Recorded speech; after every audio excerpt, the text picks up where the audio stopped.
Good afternoon, ladies and gentlemen. This is the champion of state Pennant, the grand final. Deer Park v Ocean Grove. My name's Tony Shaw, just in the concluding stages of our roll-up here. We're about to get underway. Joining me in commentary today, none other than Sarah Roger. Afternoon, Sarah. Good afternoon, Tony. This should be an absolute belter. There are storylines galore here. And we've just seen some very exciting finishes to get Ocean Grove into the grand final. We sure did. So I'm sure plenty in the stream watched the game earlier, but for those who didn't, going into that last game, we had on the live stream Bendigo versus Frankston. Yep. Because the result of that decided basically who got through. Correct. So Bendigo were undefeated up until then. Yep. Needed to win the match. Frankston needed to win and win by a lot to get through. Yep. And Ocean Grove just needed to win and hope that Frankston won to get through. And judging by the fact that they're out there, that was the outcome. Yep. It's been super interesting. So commiserations to Bendigo, who had a great tournament. Yeah, they did. And unfortunately for them, were pipped at the post by a shot or two.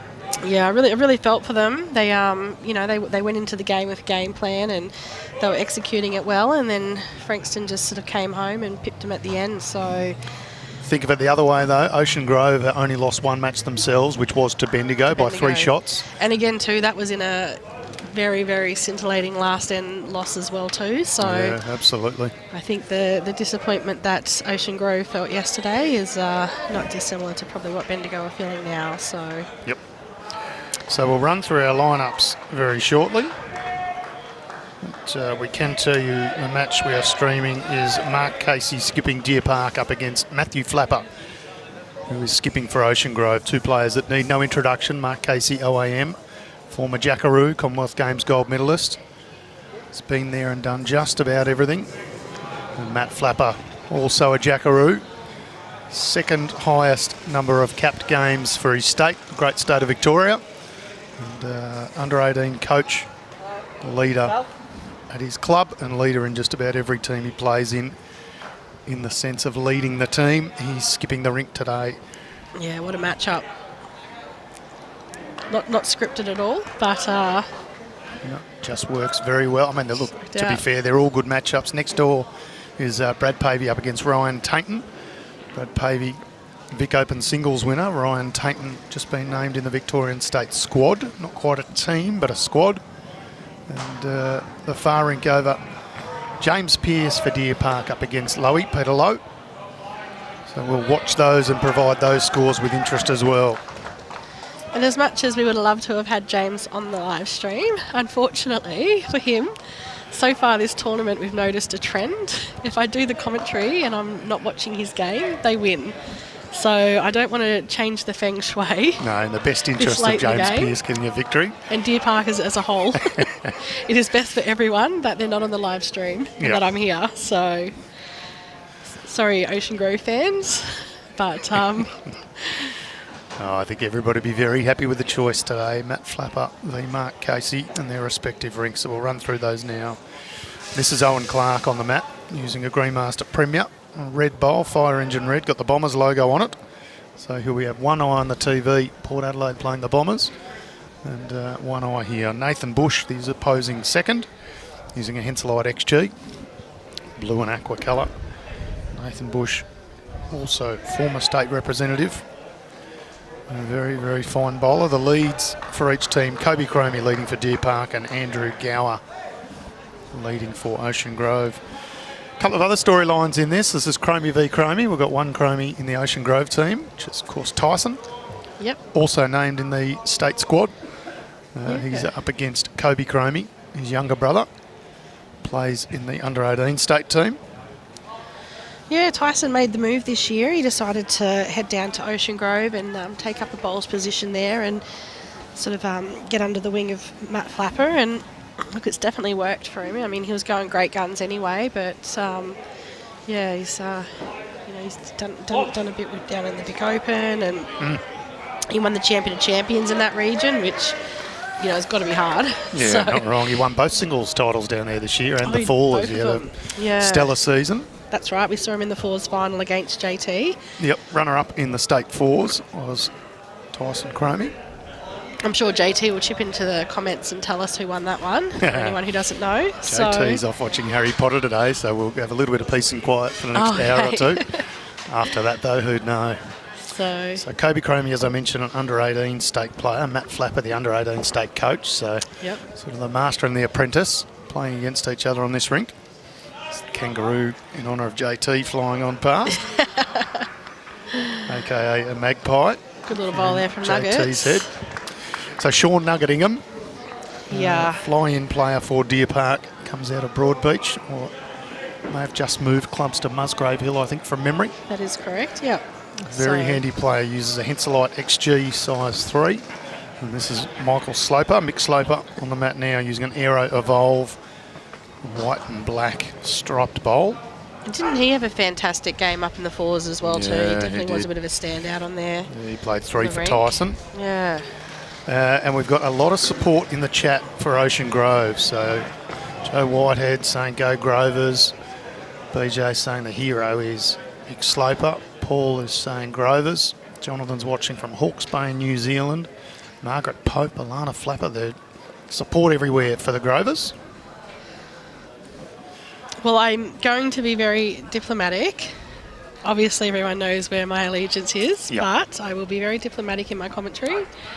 I'm sure and you I will, not but you try can not to be biased. you can pick a winner. So I'm presuming you're going to pick 100%. Deer Park Yeah, 100%. as the victor today. It'll be a So long car ride home if they don't win. Yeah, so. true. Well, I'm going to pick Ocean Grove. I think they've got a lot of firepower. Three Yeah. very good skippers. I think as well too with the way they came in, they're probably sort of just not so much showing caution in the wind, but they're stoked to be there because literally half an hour, or maybe not half an hour ago, but they weren't. You know what I mean? It came Yeah, down just they to were. those last bowls in that dying game. They were very respectfully wanting Frankston to win. But Yeah, and even when the match was done, they didn't cheer. They just, it's they a bit were awkward, but yeah. Yeah, And even so their well done. spectators as well too. Like sometimes the spectators can let the occasion get Yep. the better of them. But when the result was announced and everything like that, there was a little bit of a movement of emotion in there. But they were very respectful to Bendigo, and they didn't go and do any hoo-ha carry on cheering because they definitely appreciated the fact of how they'd Yep. got there. Spot So on. yeah, which is lovely to see. That's great sportsmanship. Oh, that's nice of Drysdale to put a note in the chat to say all the very best to our mates at Ocean Grove. So Nice. they'll be competitors when they play against each other in various competitions, but supporting each other there. So that's nice. Shane saying I better be diplomatic. I absolutely you will will, be. of course. Now this is I Mark just Casey on cheer the for the mat. sport of bowls. Yeah, that's so, what it's all about. Yeah. Mark Casey is using a Henselite player, but not using an XG today. He's using a Tiger 2. Wants a little bit more turn on this surface. Bright orange in colour. So we've got 2 sets of orange bowls out there, which will keep it interesting. Yeah, I think the Deer Park topside, they elect to go for yellow stickers rather than blue. Yep. Because a lot of clubs do play with blue stickers. So they're doing it for the live stream, so we can tell whose is Yeah, whose. smart play, because of the 12 teams that we hear champion of state Pennant, 10 of the 12 had blue uniforms, so Yep. they are spot on. It's a very common colour, so And this is the one and only Maddie Flapper doing Maddie Flapper things from Got that jack. end one. It's the jack Yeah, well right done. back. he might not have just carried enough with it to get the shot. I think he might still be one down there. Don't know, yeah, be close. Your eyes are probably better than mine. Mark Casey's going to have a little wander down and have a look just to make sure. Nuggets is telling him to come have a look, so says to me there could be something on. Maybe he wants him to see. Nugget being Sean Ingham, of course. Yes, sorry. Easy to call players by their nicknames. Yeah, you get in the habit of it too, don't you? Yeah, not So- wrong. Now, Barbara Green is giving you a good rap for your commentary, which is spot on. She's been very, very good, and it's absolutely to everybody's benefit to have you in commentary.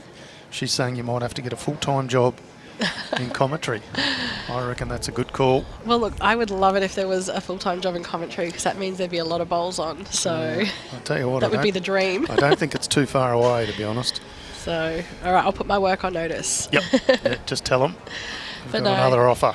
We love Barbara. We found out yesterday she plays for Tarrant Point. Yep, So, yeah, she's a regular... regular watcher of our streams. Yeah, regular commentator, which we love. What's Commentator. Case done here? He's Get got around this it. white bowl. Yeah, Just needs to down put the on his brakes on legs. now. Well played, Mark Yeah, Casey. lovely bowl. That's why he has the OAM at the end of his name. And that's why he's done everything. Yeah, he sure has. Joe Whitehead saying Ocean Grove very fortunate to have Matt Flapper as a leader. Yeah, spot on. Yeah. He is a very, very humble and respectful man, and instills that in everyone else. I think you've summed that up perfectly, actually. Oh, goodness me. The camera really does add kilos to me, doesn't it? You look beautiful, Sarah. Oh, It's no good I'm glad for I me. did my hair. Spent most of the time under a beanie, but it's looking a bit flat, but... So 2 on the opening end to Mark Casey. That'll get the Deer Park faithful nice and happy. Yeah, Geelong picked up 1 on Peter Lowe's rink in their first end. I thought the spectators would be a little bit louder from Deer Park. They're a little bit quiet. There was a bit of a bomb by case, but maybe they just didn't realise how good it was from the other end. Or maybe they're all cheered out because they've sort of been here for 2 days going hard at it. Who knows? Could well be. They've had a lot to cheer for. Yeah, so I think we can safely say as well too, we're talking about the last game about the big row of spectators in front of us. That was jam-packed, that they were mostly Bendigo, and I think that might be the case because definitely a bit more room now in front of us. I think they've sort of they've moved out to the club rooms with the team. So Bendigo's only 55 minutes an hour down the road, so they always have a lot of support here. yeah, they had heaps of people. They did. They certainly did. It was so good to see. I love it when the supporters come and get behind the team. It's fantastic. Yeah. A very good club, Barbara Green, Tarrant Point. Not sure if you're related to Chrissy Green from Tarrant Point. Oh, good call out. Quality people up there, that's for sure. Let us know, Barbara. Are you relation to... So here comes some of the most biased commentary. Sarah on the microphone. Thanks, Jason Kelly. Yeah, JK. Either he knows you. He does know He me. wouldn't try and get away with that otherwise. So. No. Morning, Mike from Aberystwyth in Wales. Nice to have you Val watching. He's a regular watcher. Yep.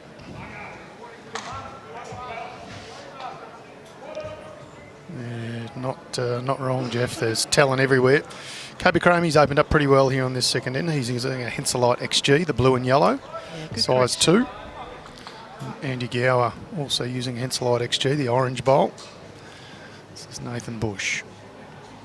So we saw Bushy on this live stream on the Thursday, and he bowled very, very well. So he did elect to sit out the last game to give a couple of the subs a go in that second game. So he's coming on a bit fresh. He did. And I think, I'm going to say it was Ryan Negri sat out as well. Oh, it might be wrong. Ryan came in and Tim Cromie came in. So I can't remember who the other player was actually. Radar. Radar sat out. Ah, yes, he did. So, yeah. I mean, not that Radar needs a break. He's the fittest person on there. Yeah. But, yeah, it was good just to give the guys who'd come up a bit of a break. So, a bit of a chance to have a bowl. They've come up and supported the guys for the last couple of days, and being that they were secured in their final, it's nice that they've got the other guys on. Barbara says no, not related. David is watching from Maitland. Nice to have you watching. Barbara says his mother is a very good friend of mine. So there you go. They asking Mother's if name things is get Penny, I think, from memory. things get close in the game. Am I sticking around? Yeah, she might be biting her nails off though. I'd literally be like running out the back being like, I can't watch, just tell me the result after. Just great track on that one. That hand is a little bit tricky to play, and he did find the line well, but just coming up a little bit short there. Yep, that's Owen Clark with So his Jimmy- fire engine red bowls. Jimmy did sort of point out that in this direction the players do have a tendency to drop them short a little bit because you've got those doors that open up there and you've got the breeze that come in and sort of can hold the bowls up. So, but I was going to ask, do you think it's tactical that they've got the Bombers game on in the background? Do you think Deer Park asked for that just to throw them off a little? Or? Well, it could go against them if the Bombers start winning though. You might Get get up and fired about up. on the back of that. Yeah. So, Ray's watching from the Gold Coast. right. He's Sean just watching going through here as Shawning, well. just narrowly missing. Finishes in a good spot though. I mean, it's a pretty open head, but Deer Park only do sort of really have one in the head here. Ocean Grove have got a couple of seconds, but it's still quite open for the draw at the moment. So you sort of think maybe if when the skips change over, if it is still that case, if Flapper will play for it, or they'll just look to get the draw on early. Right.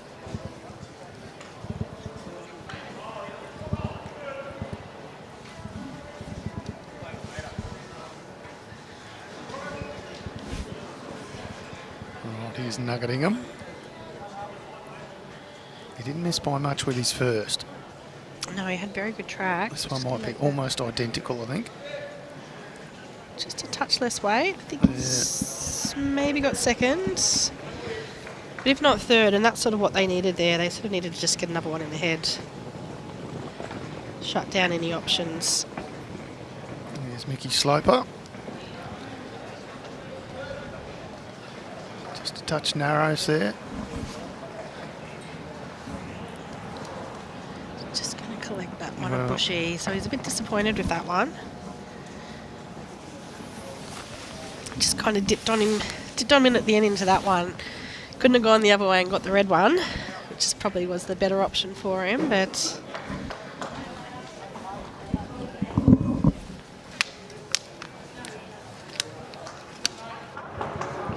turned into a pretty nice day here. We had beautiful crisp morning, not a cloud in the sky. It clouded over a little bit through lunch, but not too bad now. yeah, did you see that it was raining a little bit before? Yeah, we got a few little spots, didn't we? Yeah. Not much, but just enough to... Well, couldn't have made it much colder, to be honest. That's true too, but somehow it managed to. So Mark Casey is going to get the right side of Michael Sloper's bowl, so... probably another one in there. changes Flapper over now, I think. I don't think you can sort of really get in on that other hand, so... I mean, I guess he's got that red bowl sort of on the running edge there. He could sort of look to hit that one up and promote it, or... He doesn't have a lot of room at either side, really, does he? No, he doesn't. He's really looking to really thread a needle there to be able to just get through to the jack, so... Afternoon, Susan, watching from Casuarina. I feel like it's only one, though. I think that jack high orange bowl is second shot there, so... I'm going to back your eyes over mine. Oh gosh, don't do that. I've been terrible all day. Not been right once yet, I don't think so. Brad Marnie's giving your commentary the thumbs up. Oh, thanks, Pidge. So... Not Brett, Brad Marnie. Oh, Brad. Sorry. Thanks, Brad. Any relation? I'm going to say it's his younger brother. Oh, nice. Bowler? If it's the gen I'm thinking of, yes, bowls out of Webb Connor or somewhere like that. Okay. Maybe.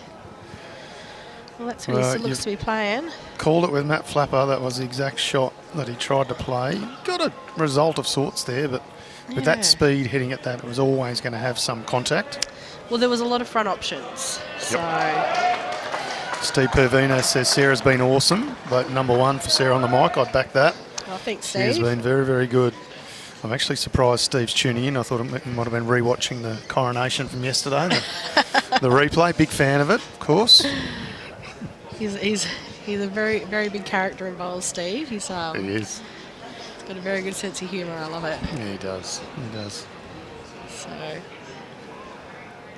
Case has got some options here. If he moves that jack back over to Nuggets bowls, he's going to pick up a couple, but... He'll just hit his own in for shot. There's always an option as well. Yeah, plan B.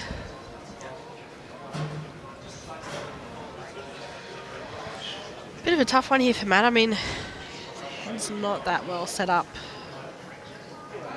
Sort of he's got maybe a similar option to come in and just sort of try and get in front of that one on the dead draw, but no move of the jack. Yeah, Mickey Sloper and Matt Flapper just trying to work out the best option here. They've done so now. So Tangles, as he's affectionately known, will make his way back to the mat end. So they said I'm doing better already because I didn't mistake a magpie for a kangaroo. So Not yet. Not yet.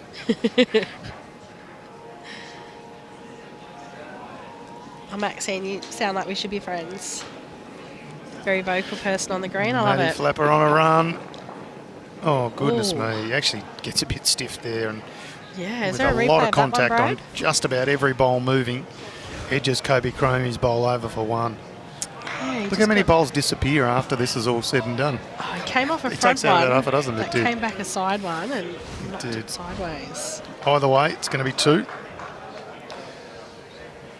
Thank you, Brad, clearing that up. Nathan is Pidge's brother. Brad is an uncle at Bunanyong. Oh, lovely.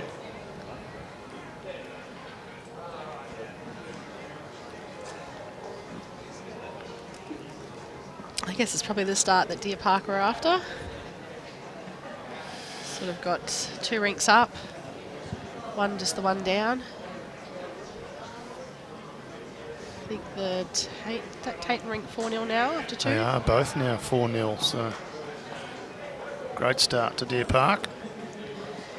Can't quite see the score on the Pierce Rink because he's standing in the way. So It is something 2, so I'm going to say that Lowy picked up a single on the second end.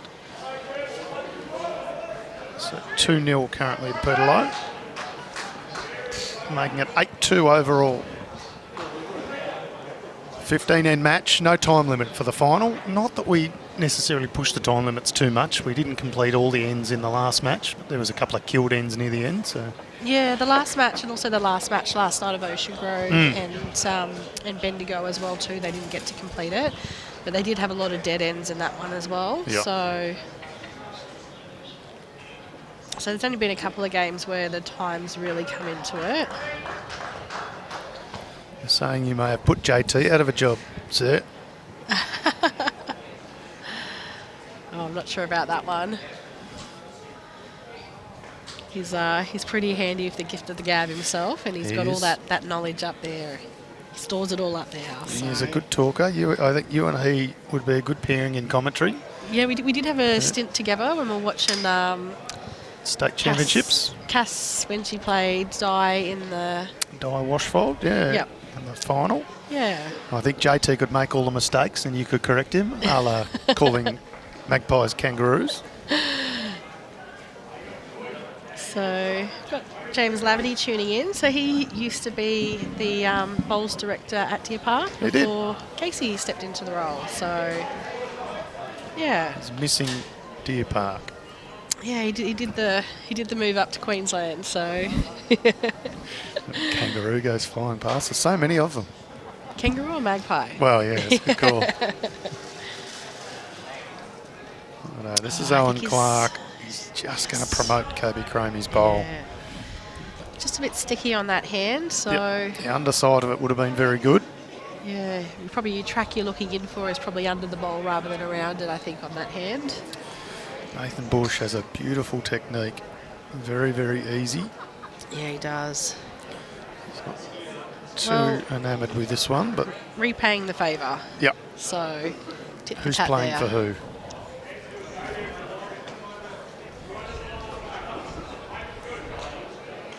Chook O'Connell says Norlane will have 2 brand new synthetics built before next season. So there you go. They'd be watching with interest the Ocean Grove team. It's not a bad track here from Owen Clark. Matt Flapper gives it applause a long way out. Likes it. Tips the beanie. Well played, Owen Clark. Be interesting to see what he calls nuggets on here. He doesn't mind a run at it. So they're having a bit of a chat about it. I think probably the concern is if they do hit it, the jack's probably going to go back to that orange one over there. But I think if anything, it is going to open up the head and give him a chance to still be able to draw it again at this stage. It's probably not drawable. Welcome Joyce from Port Macquarie, and welcome Craig, who's watching from a wet and cold England. Chilly. Sun is shining here, Craig. It's beautiful one day and perfect the next. See what Shorningham's done here. He's just going to hang on him. Well, Oh, it does change up the head though. It probably moves that jack out now where they can see it. So not a terrible bowl. Or a wasted bowl maybe I should say. yep.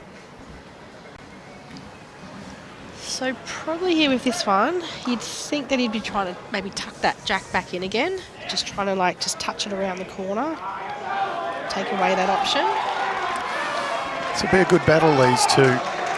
Pavey looks to have just played a bomb over there. Yeah, it's got them up and about. They're down 4-zip on that Rink, so... He's getting some pretty hard high fives there. I don't know who he had to put down his next bowl. This battle of the threes in this Rink, Sarah, I'll watch with interest, because I think Sean Nugget and Mick Sloper could have a really good battle today. Oh, 100%. Both excellent draw bowlers, excellent playing weight. Yeah, good spot there from Slopes. That's a good home. Yeah, that's it. Covers those 2 Deer Park bowls, and you know, you want to be up on your first. Nothing for short. He's just a touch too wide. He's sort of turned around, not that interested in this one. Barbara Green saying we borrowed Nathan Bush for our Pennant. Very nice guy, absolutely spot on. And Ali Forsyth is here. He's playing in the Champion Estate Pennant, the midweek variety, over the next 2 days. So I saw him come in about an hour ago, in for a bit of practice, representing Clayton, which is his other club. That is Tarrant Point up in Sydney and Clayton down here in Melbourne. Yeah, all the midweek people are starting to roll in. They're all rolling up on those back greens down there. So a few stopping to have a little bit of a watch, but I think they're going to roll up now and then come and watch the end of it. So, and then probably all jump on and have a roll here later as well too, if we're being honest, because I was mad and love it. So yeah, not wrong. This is the last game of the day here. We'll have presentations after this, and then I'm sure, as you say, the place will be swamped with people wanting to get a bit of practice in before tomorrow. That's it. So, yeah, Barbara, you're absolutely right. Nathan Bush is a very lovely person. Don't mind this track from Mark Casey. They do swing a bit, these Tiger 2s. Yeah, they do. Just Good a weight touch for under. it. Yeah. He's got a couple of bowls waiting here in the catching pen. Well, that's it. You know, you probably wouldn't mind just adding a little bit more of both and picking up that jack and tucking it around the corner for those 2 bowls that are there waiting for it. So. Yep. Those following the football, Port Adelaide and Essendon locked at 77 apiece. About halfway through the final quarter. All right, so instead of bringing scores in this one from the other greens, we're bringing the AFL bringing scores. Footy scores now. Because we know that everyone's watching the bowls and not watching the AFL. So, Tangles. Which is the right choice. Yeah, Tangles actually finishing a really good spot there, because that was the shot that Mark Casey was trying to play. If he can drag the jack back. So he's having a bit of a think about it now. Do a little bit more thinking and talking. Afternoon, Marilyn watching. I mean, I still think it's there. You give it the opportunity, you can go from 2 down to 1 down. Like, that's the worst case scenario if you do pick it up and it does go to his. But you side cut it, you can still get it over to yours and make 2. So yep, just depends how fat you get the jack when you trail it. Lowy getting some high fives over there too. So we're just seeing Brad Pavey pick up a couple. And we'll wait and see the result of that end. James Pearce still has a bowl to come. He does. But I presume from that reaction, Ocean Grove are holding. They're holding a few by the look of things, actually. I only see one coloured bowl over there that I recognise semi-near the jack, so... Speaking of, Ali Forsyth just walks past now. Gives a thumbs up. I mean, they're not giving him anything on the way in, so it says to me the bowl's not doing anything, but... Wow. I think he just got the shot, but they're giving him nothing, so I don't know. It looks like shot from here. But yeah, it does. Chris is measuring it, so must be close. Lorraine's saying Nathan is a Geelong boy, so that's actually, there is a few Geelong players in the Deer Park team. Yeah, Nathan Bush certainly is. Played a lot of bowls down at Geelong West. So that actually... Eastern Park down there. Down there. They'd probably be quite familiar with these Geelong boys, actually, from Ocean Grove. They probably actually would have tussled a few times just to get to this event, so very interesting now. Tussling at the event. Flaps just asking this to stop. Gives himself a little clap to say that was one that perhaps got away. A little bit of a missed opportunity there, but that's okay, early days. Presume it was 2 there, yeah.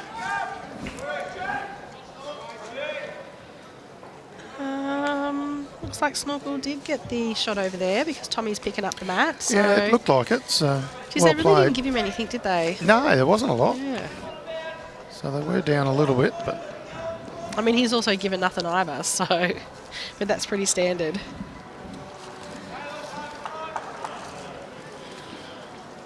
oh, 9-6 now, the lead, Deer Park over Ocean Grove.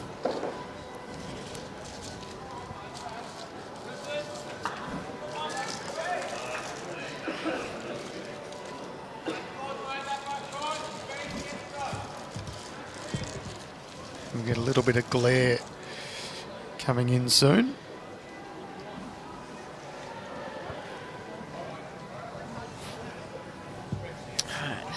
Andrew opening up this one here. Still dropped it just a touch short. Pretty good opener. Yeah, line's good. Alan's watching from Harvey Bay in Queensland. Pleasant 25 degrees. That sounds pretty close to perfect. That's my sort of my old hood. I'm up near that way. Yeah. Where were you, Maryborough or something? What do I have that in my head? It's a town called Agnes Water, but Agnes Water's just south of 1770, isn't it? Yes, you go through Agnes right. to get to 1770. Yeah, so Nice part of the world. yeah, it is. It's very, very lovely. So and yeah, but it's a small town, so I moved to the big city to get work and stuff like that and have a career. Yep. So yeah, And meet James. Perfect. yeah, that worked out perfect. So Righto, Andy Gower. His Henselite XG looks to have corrected on his weight. perfect. In his first bowl, well played. Weight's about spot on. It's interesting here. Kobe's actually playing that other side of the green. Like they're usually leads, so they tend to end up on the same side of the green, but they're actually on opposite sides. And he's corrected well on this one though, but he's corrected very well on this one. But he seemed to just be having a little bit of trouble finding that hand at the start, so I'm surprised coming from the grass, which is running a bit wider, that he elected to play the tighter hand, but that's why they're there. They know what they're doing. So This is true. So Natalie just saying Nathan Bush was at Eastern Park and Ryan was at Arena. So,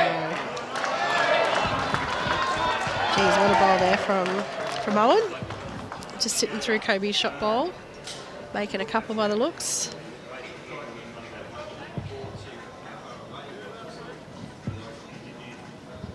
And Sean saying Ryan was also at Ocean Grove, as was Larry before he went to Queenscliff. Lots of Geelong talent on show here. Yeah, not wrong.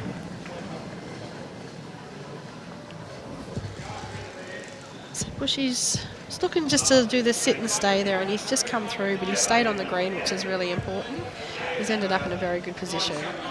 Yep. So off the back of that one, Matt's just asking for a little bit of a cover bowl now from Owen. You see that a lot at this level of bowls. They don't often lose a bowl in the ditch. They want to make sure that even if they can't get the result they're after, They're not overplaying stays it. in play. Yeah, that's a great bowl there. Ronnie Cameron saying, go Grovers, eat them alive. There you go. Might be a Tiger supporter in his spare time.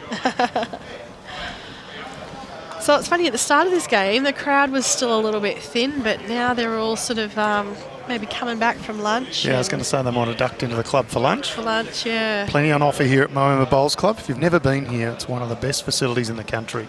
Yeah, it is. 2 undercover greens, 2 of the most picturesque Tiff Dwarf greens you've ever seen. And the club, main club, has, I don't know, I'll say a 250-seat bistro. They've got a high-end restaurant. They've got everything here. Sports bar, the They whole got the big lot. function room they had last night. They hosted Yeah. you guys for dinner, and they had a we had band on the stage. A couple of hundred in there for dinner last night of our closest personal friends. We had a good night, actually. Yeah. It's good fun. Yeah. They definitely had a good vibe going on there, so... Yep. Speaking of good vibes, we've got a good vibe about this bowl coming in from Mickey Sloper. I think he might be a touch wide, though. I don't think it's going to quite get down. Yeah, good effort, Yeah. not quite there. So shot's still there for Ingham, just to touch that jack around the corner to Kobe's bowl. Maxi Kleinig say, what a matchup. two of his bowling idols. Fair call. Hope you're well, Maxie.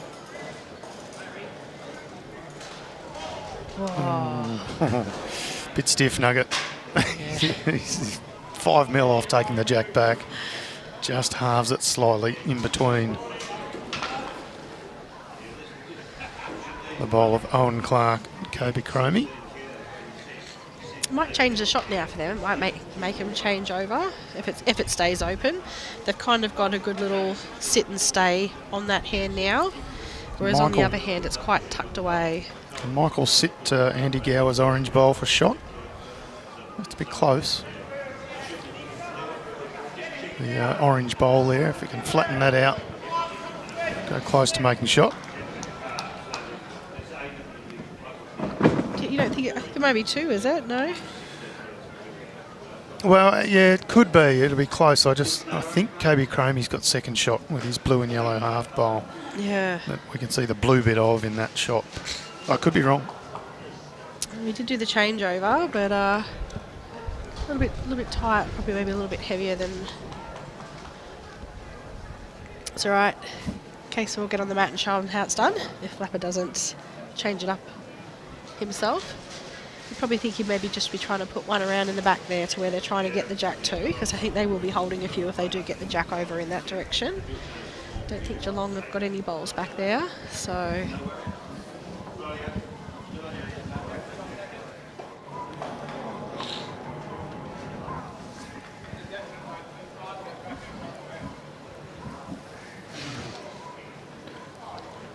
Tangle's maybe just under where he wanted. He does get Andy Gower's first bowl out of the way.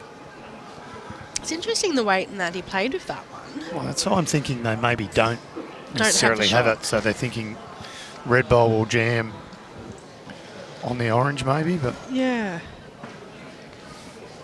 Might have to word them up and be like, can you be a little bit more vocal and give a few more signals so we know what's happening down there?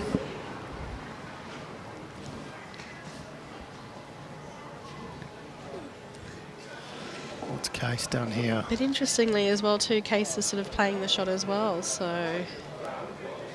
Well, maybe it's just very close and they can't necessarily pick it, so they're hoping to gain the advantage. Yeah. Morning, Churchy. Afternoon, Churchy, I should say. Sarah has gone with Deer Park. I've gone with Ocean Grove. So one of us will be happy at the end of the day. I mean, there wasn't any choice. I was always going Deer Park. So, true. Yeah. Look, I think there's not a lot between these two teams regardless. I don't think we're going to see a 30-shot margin. I think this one will be pretty close. Yeah. So... Okay. Bellows saying they're not Tiff Dwarf. Okay, I'll check that out. I'll tell you what, they look $1 million though. Yeah. Alison said she's played the ladies pairs. Some great tournaments up here in pairs. What's Matty Flapper done? This is a good bowl here. He's made the correction. There's always the danger. Find a little bit of a gap and it comes through. I think they're signaling now that they do have it. Yep. So are they just going to... It's getting bushy to have a second look. Maybe are they having the conversation about...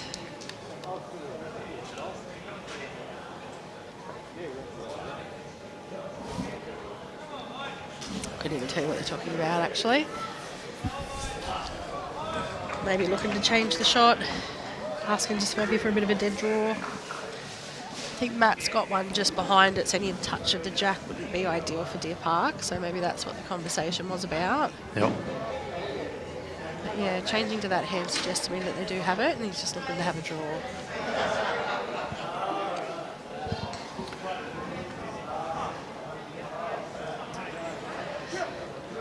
Played this very well. Oh, wow. Oh, has he played it almost a touch too far? Oh no, Still one. Nuggets bowl. Doesn't change anything, but half a whisker less. It would have been worth a few. Yeah. Brad Pavey picks up another single on his rink. He's still trailing 3-4. And, no change on the Pierce rink. It's still 1-2 after 3. So Now, Dick Bellows, as I said they're not Tiff Dwarf, some sort of Sydney hybrid. Check with Big Kev. I'm going to message Big Kev. And who wants to take a guess at what sort of silly answer we get, as opposed to anything serious? I'm going to ask him the very simple question: what type of grass? What sort of grass is it? Yep. Out the back. Can almost guarantee the answer will be nice or Running green. Good. Yeah.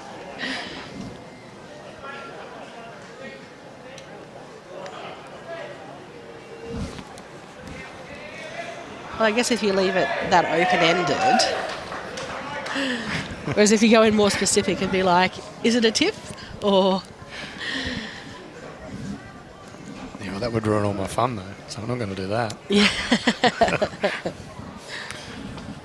Dick Bellows. I wonder if you're related to Mark Bellows. Yeah, he's the manager at Sunbury, that's right. I'm going to say he's the bowls president or something of that ilk. Yep. But yeah, he's been there for a while on the board. One of the directors. And he's the one who organised or came up with the concept of the Ashes, is that right? Yeah, the under 30s and over 30s. Yeah, that's correct.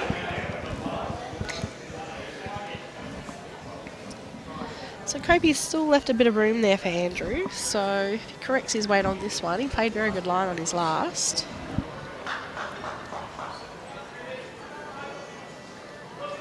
He's definitely thrown it out there to come in. That's where they do come in on from that hand. It's a slightly wider hand, that side. That's right. Ryan Best has come up with his guess. He reckons he might just say Australian grass.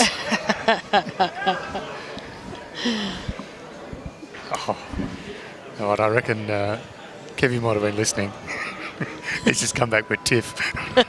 So they are Tiff Dwarf. Kind of ruined all my fun, Kevy.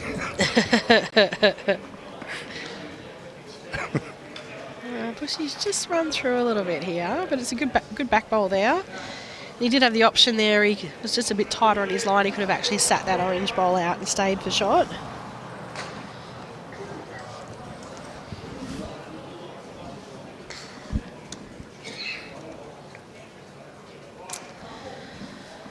Alan, don't have a heap of info on the Ashes. It is the under 30s versus the over 30s.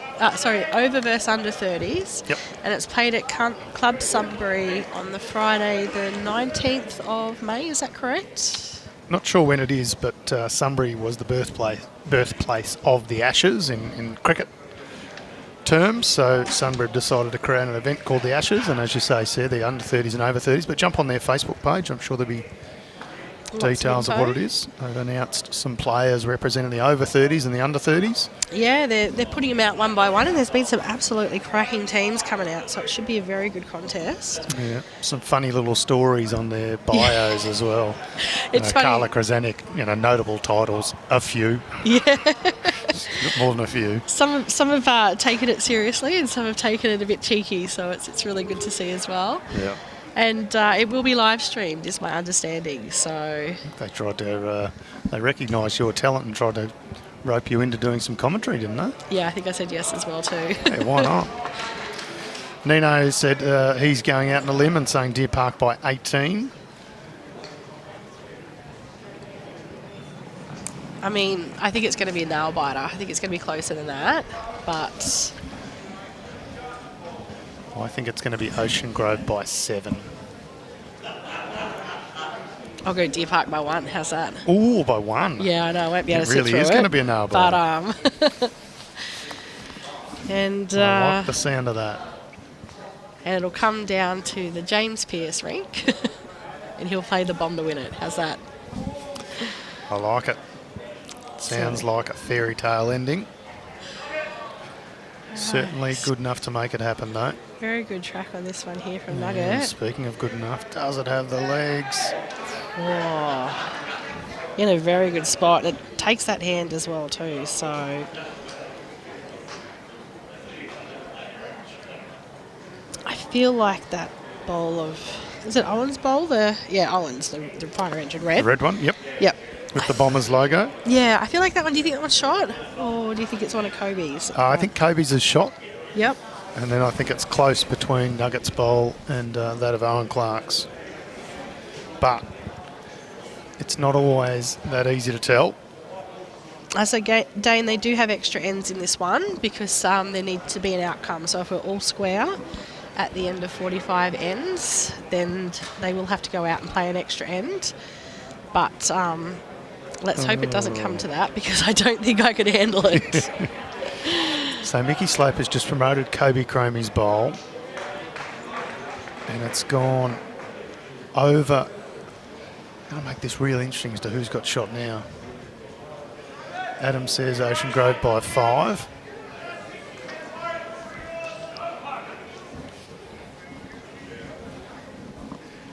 We can easily do that, Brad. We'll I'm not that technical. Just sound confident, remember? Yeah, that's it. Deliver it confidently and everyone will believe you. So. Nugget Ingham. Geez, what's he got here? Well, see, I'm not sure if that's fallen out as well. This is... Well, he put his hand up to his face and shook his head, so I'm going to say yes. And I think it is that red bowl that is the shot. Matty Flapper saying... Come and have a look. Mickey Sloper, come up and have a quick look.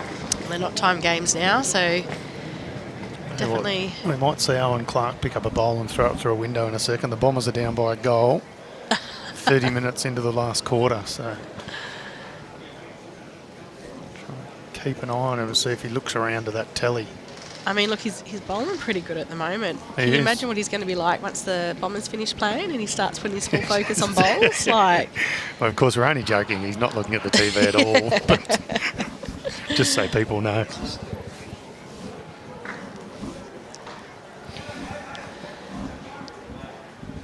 Matthew Blackburn saying Matty Flapper will play a bomb in the last end to win. So my prediction's still a chance. He could play a bomb to make 7. That's true. That's true. We may both be right.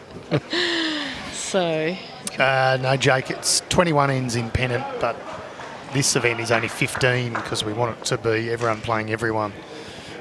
So therefore, just to get it in for no daylight savings anymore down here. So yeah, daylight hours limit us to a 15-end match. Righto, Mickey Sloper. 15 ends in 2.5 hours. Yep. So, however, there's no time limit and there is no respotting. Dead ends are replayed. So, ooh, it looks like it wants to fall. There we go. I was going to say. I was like, how is that bowl standing up? It's defying gravity. Bound to come back. So 2.5 hour time limit in all the pool matches, sectional matches, but as Sarah says, no time limit in the final.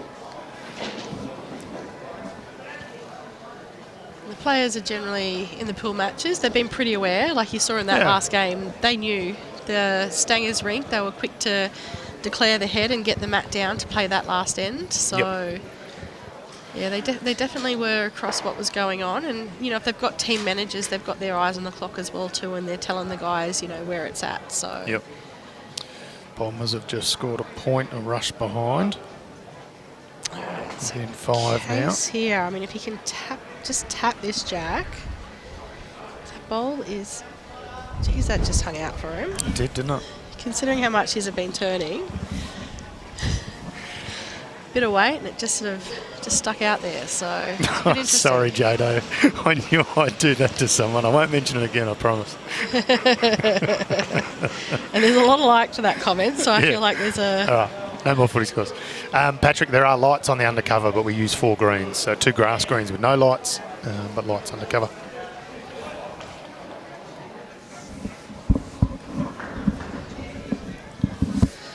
Plus also as well, I mean, for the players, especially those who make the final, could you imagine 6 games of 21 ends plus all the roll-ups? It would be killer. Yep.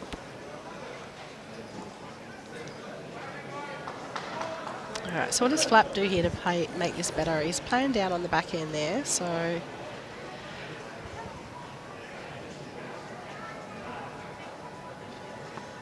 Maybe looking just to draw under that one, which is... love that confidence. Well, now I'm torn. Patrick Cashin says keep the scores coming. Patrick saying true test of character then if they can play 6 games of 21 ends, so... Yeah, that is true.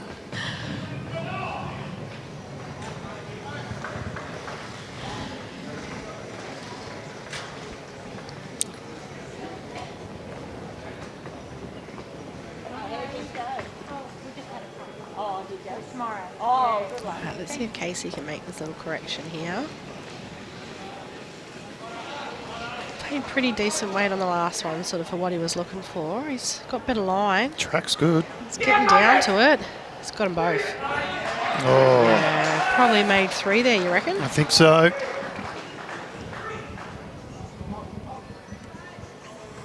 So what's this head set up? What have they got at the back? I mean, Matt came pretty close on his last one to playing beautiful draw weight, so I think he'll back his draw again and just draw to cut it back, or do you think he might, you know, have a little bit of a cheeky run at it, or...? Well, it's all Nathan Bush at the back, I feel, so he can't go too big. Tyson Cromie with a little cameo, comes across to hand Matty Flapper his bowl. Doing the team thing and giving the skip his bowl and a few words of encouragement. It looks like he's probably going to just play something similar himself. If he gets it through that gap there, he's got two bowls there waiting to cash in on jack movement. To avoid this front traffic. Oh, wrong side of it. Yeah, I don't think that was the way he saw it anyway. So. No. I presume that's 3. I didn't see any hand signals from where we are. No, they're not real good at that, are they? No. 3. It was 3. Thank you. Gets Deer Park back in front now, 13-12. Yeah, the other 2 rinks are having quite tough battles. We've got the Tate and Rink on 4-5 after 5. Yep. And then James we've Pearce got has just picked Rink. up another couple. 3-5 after 5 as well, by the looks of things. Righto, so we're a third of the way through this match. And Deer Park just getting their nose back in front, 15-12 overall.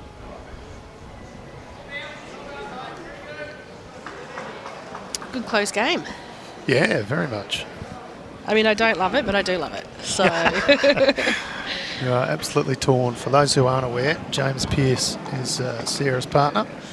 Yep. So she's been very upfront about that she's going to pick Deer Park, but she's doing her darndest not to be biased in any way. Also, too, like I'm torn because I love watching bowls. I love watching close games. So I want it to be a really close, good game for the viewers at home. But I mean, I definitely prefer it if they just, you know, won it by 50. So make it a lot easier on the nerves. So Well, we have a knack of finding close games on the BVTV live stream. I think Kobe's just a little bit too wide for that hand. It's just not going to get back to the jack.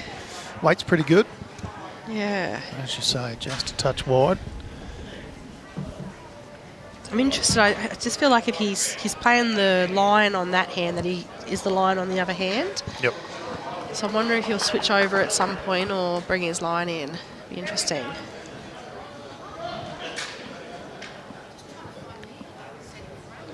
So we had a lot of love earlier for the Ocean Grove team in the chat.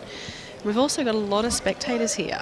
Looking around, and there's a lot of aqua and blue jumpers and stuff floating around. Yeah. Been very well supported all weekend, so They're actually doing great things as a club, Ocean Grove. yeah. They seem to have players at all levels. So they had the winner of the novice women's a week and a half ago, thereabouts. They seem to have, well, they've got both the midweek and weekend champion of state pennant, so they're being successful there. They had many a player at state champions week. They seem to be growing in numbers, and big plans to put in some covered greens down in Ocean Grove as well. It'll only make them get bigger and bigger. I think as well too, when you've got someone like Matt at the helm, he's got the temperament. Yeah. You know, he's got the moral fibre and everything behind the club. Like, you know, before we were saying about how, like, you know, they didn't celebrate, you know, the detriment of Bendigo. Yeah, You know, they know people what not to do as well as what to do. Yeah, and I think people coming into a club, they see, you know, a well-led club, and that's something they want to be a part of. Yep. So, Absolutely. you know, they talk about just in life in general, you know, people don't leave jobs, they leave managers. And I think, you know, the same thing can be said a bit for bowls clubs. Yep. So, yeah.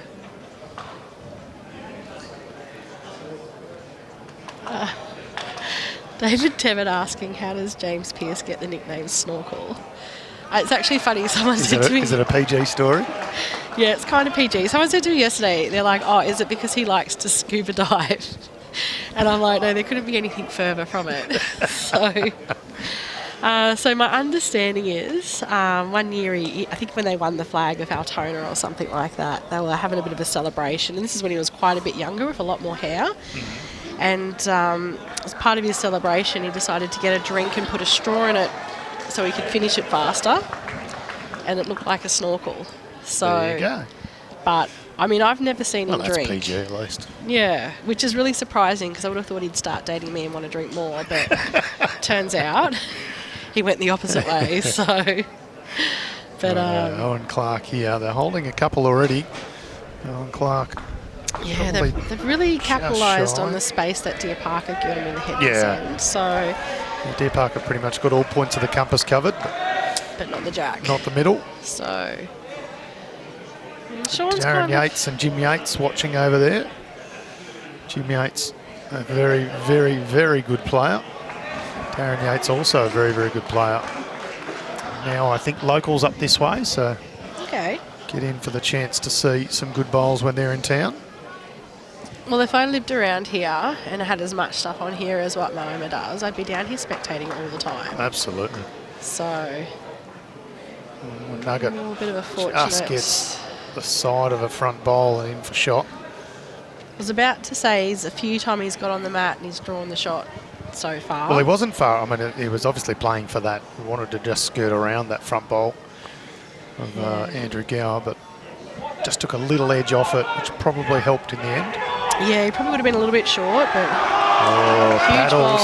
Brad Pavey's up and about, gets some of the biggest high tens you'll ever see. Gosh, they high five hard. They do. Double-handed. My hands are hurting five. just thinking about it. So can't see what the score is yet. Tyson Cramey puts it up like he thinks it's 5. Of course, Ryan Tatum still has a bowl to come, so a bit more to play out there yet. Only one bowl to come though, so. Not a bad nut here from Michael Sloper too. He's just going to find a gap. Ryan Tatum can't quite get the shot. That'll be a big pickup over there if they got a 5. Joe's taken 2 out. 3. He's saying 3, and then you better measure that one for us all to be confident. Says 3 is all I'm giving you. Measure for the rest. So could be a very big turning point in the game. It'll put lovely ball from Ocean Nugget. Grove in the front for the first time. 4 it is. So Ocean Grove get out in front for the first time this game. And there's a bit of noise now. And they are up and about. So Brad Pavey's actually reeled off 4 ends in a row. After starting 4 zip down, has gone 2-1, 2-4. A lot of momentum going their way right now. Rink. What can Mickey Sloper do? He's just going to hang a little bit wide. So I mentioned that as being a bit of a key battle between the threes, and Sean Ingham has probably just got his nose in front the last couple of ends. Oh, look, he's an absolute quality player. Like, yeah, everything that I've seen of him so far. He's been on the live stream a few times, you know, during the final on that live stream game. How many times he got on the mat, got the shot, turned over the head. He's just, he's absolute quality. He's a very good pickup for Deer Park. He is. Of course, Mark Casey spent a bit of time in Queensland, so we'll know just how good he is. Yeah, and I think it's through that connection and that friendship that we've been able to pick him up as a player. Does a fair chunk of the recruiting. So Casey looking for a bit of coverage out the back. Which is fair. Based on the last bowl that was played there by Mick.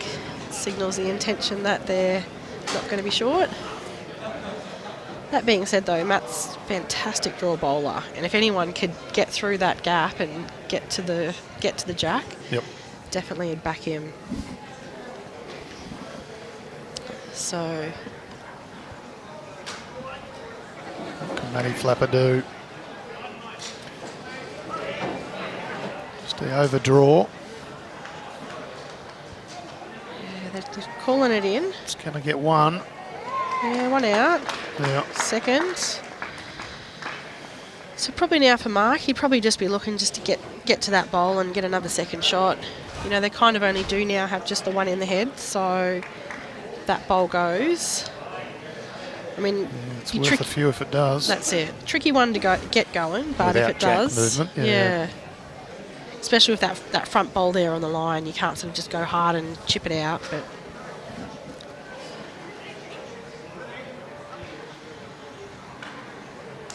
was that asking who was the commentators? So the lovely Tony Sherrill.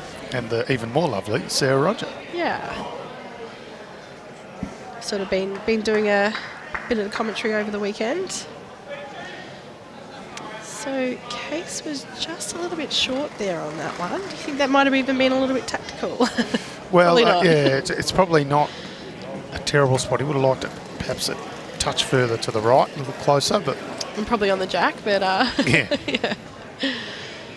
So looking across, so Taten's Rink did just drop a 4, but they've responded really well. Connor, the lead, has got 1 on the jack. Radar's just put another 1 in. They've got 1 past, and Ocean Grove got 2 shorts. I can't see where the other one is. So they've responded quite well with how they've set their head over there. I don't know, what can Matty Flapper do here? Oh, Matt Speed, he may well edge Mark Casey in.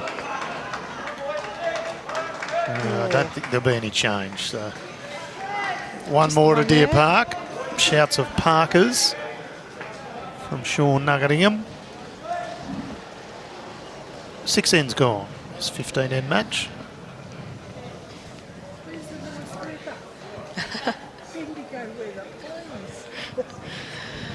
Got one of the midweek superstars walking past, Mo Leighton, recent state Yes. champion, going Oh, back-to-back in back the women's to back, triples. yeah, absolutely. She's asking, where is the warm Bendigo weather? Yeah, we had some beautiful weather in Bendigo. Plus, we're in Moama, so... Yep. Yeah. Ordinarily, it's pretty good weather here. We're just a touch unfortunate that it is a bit cooler. Laurel Tebbett saying, fear the deer. Troy Finn saying, great to hear Sarah on commentary. Certainly is. We are very lucky that she's volunteered her time. Spend a bit of time in commentary. Well, we sort of found out early on in the weekend that if I did commentary and didn't watch the guys play, then they were winning. So we're not changing the formula. Now, Sarah, this says to me that James Pearce has just picked up a 5. So I've just updated that board to 8-5. They were 3-5 down. Look, I did look over and I did see they were holding a few, but they weren't giving much. So I wasn't sure if there was a bowl there or something that I couldn't see. It's a big pickup. So puts Deer Park back in front. Oh, Kobe Cromie. He changed Lovely his correction. hand. I'm glad he changed his hand and played that one because he's been playing the line for that hand on the hand that is tighter. So hoping he stays there now. Might give him a bit more confidence to stay there. Exactly. So J-By's just played an absolute bomb on the rink next door. He is an incredible talent, Joe By Norris. He sure is. Very, very handy third. So Laurel Tebbett, she plays for Deer Park, as well as David, who was in the comments earlier. She's a very handy bowler. She's been around for a very long time playing bowls, indoor bowler as well. So. Yep. Alana cheering for the Grovers. I won't take it personal, Alana. Of course, she'll be cheering on Uncle Matt 100%. and the rest of the crew. I wouldn't expect anything else. Yeah, nice bowl from Nathan Bush.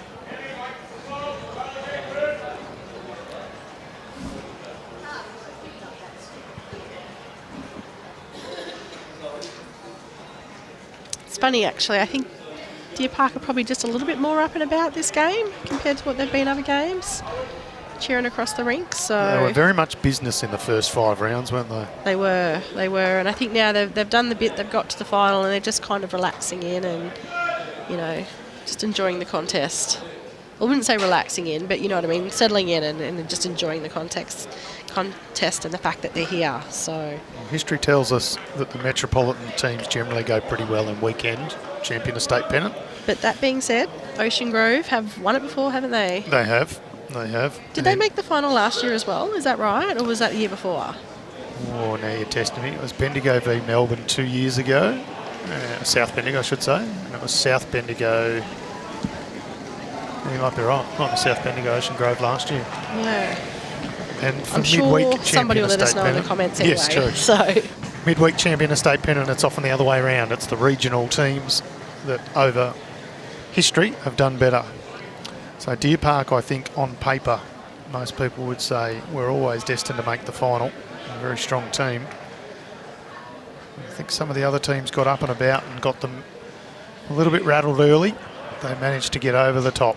they did have look, obviously both sections are great, but they did have some very tough teams in their section. So Wodonga, very strong team. They had first up and they managed to get the win over them. And they had a good battle with Lake's Entrance out on the grass earlier. They did, yes. Lake Entrance were a bit of a surprise. We had one of their games on the live stream against Shep Golf. Yep.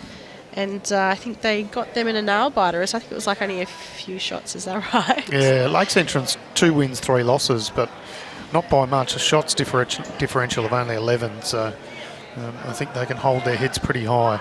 Yeah, and they were in a tough section as well too. Just they certainly were. There, so Brendan Addison had a good event. And then of course we know Ocean Grove. Came down to the last couple of bowls of the last game for them to get through. So very, very close here. As we often find, 12 teams in it. You can generally find about half a dozen of them on almost raffle final positions. Yeah. Very hard to pick. There's always a couple who come here for the experience. You got the transition there as well too, going from the carpet to the grass, and that often can shake some players as well too. So yeah, not wrong. Michael Sloper on the mat here. They're in a little bit of trouble over there on the Pierce Rink. Disco just had a drive and he just managed to miss everything. So I think they might be 3 down over there. Oh, Michael Sloper punches Shorningham's bowl directly onto the jack, which wasn't a toucher, so it's out of play. And the jack was about 1.5 feet in from the boundary peg. Which will be interesting because the head on the other end is they're playing to down there as well too, so they might need to wait for some bowls to finish, particularly with Mark and his wider bowls. Barbara Green just querying Aaron Sheriff played for Deer Park earlier. Yes. Yes, they had Ryan Bester. Oh, Steve Pervinas has answered it. Ryan Bester, Shorningham and Aaron Sheriff. Bit of a wind picking up here, isn't there? Yeah, there's a real whoosh of wind there. Yeah, so they did have Aaron and Ryan throughout the season, who have been fantastic within the club. They've even got on the barbie a few times, so that was lovely. But we go from 16 down to 12 players here. Dropped down from the 4 rinks to the 3 rinks, and unfortunately they didn't make the cut, or they weren't available. Not sure which one it is. Oh, Michael Sloper, what a bowl. Not an easy shot at all. Off-centre jack. It's drawn, I don't know, I'm going to say 2 inches off. Well played, Michael Sloper.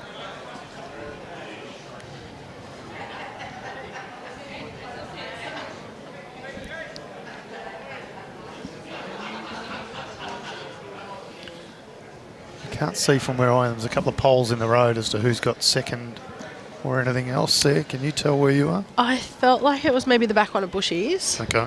So does Case try and pot the bowl or? Maybe positively drawing.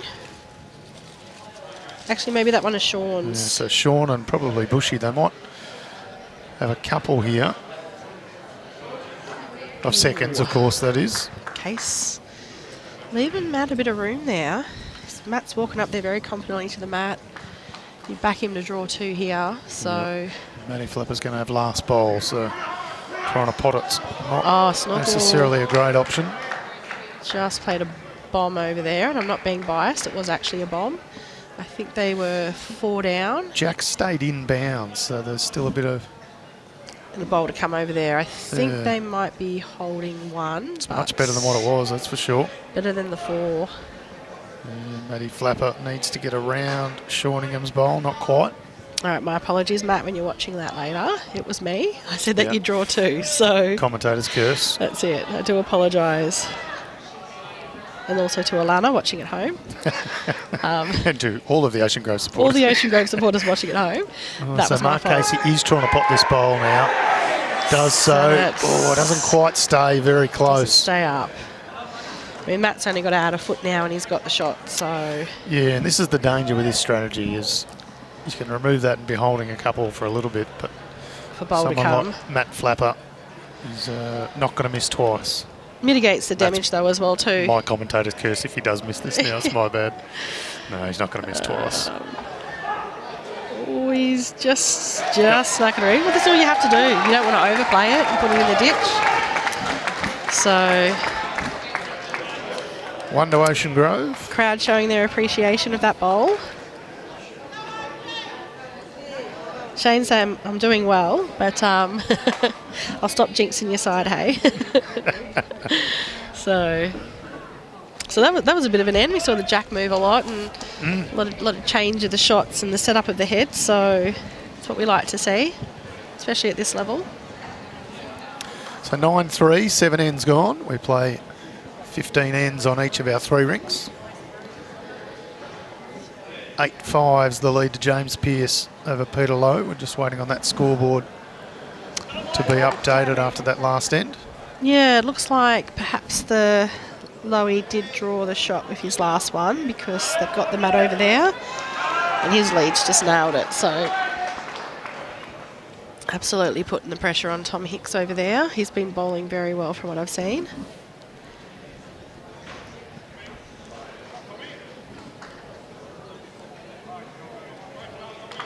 Oh, and Shane, I didn't think there was anything backhanded in your comment at all. Don't worry about that. So it was me having a joke back saying I definitely know that I like to put, well, I don't like to, but I don't mean to put the commentator's curse on, but definitely like to call the shots as I see them, knowing the player's ability as well. So I was about to say there's a streaker on the rink, but it's just Jimmy Whitehead walking the other side of the green. Well, considering how cold it is, that's almost streaking.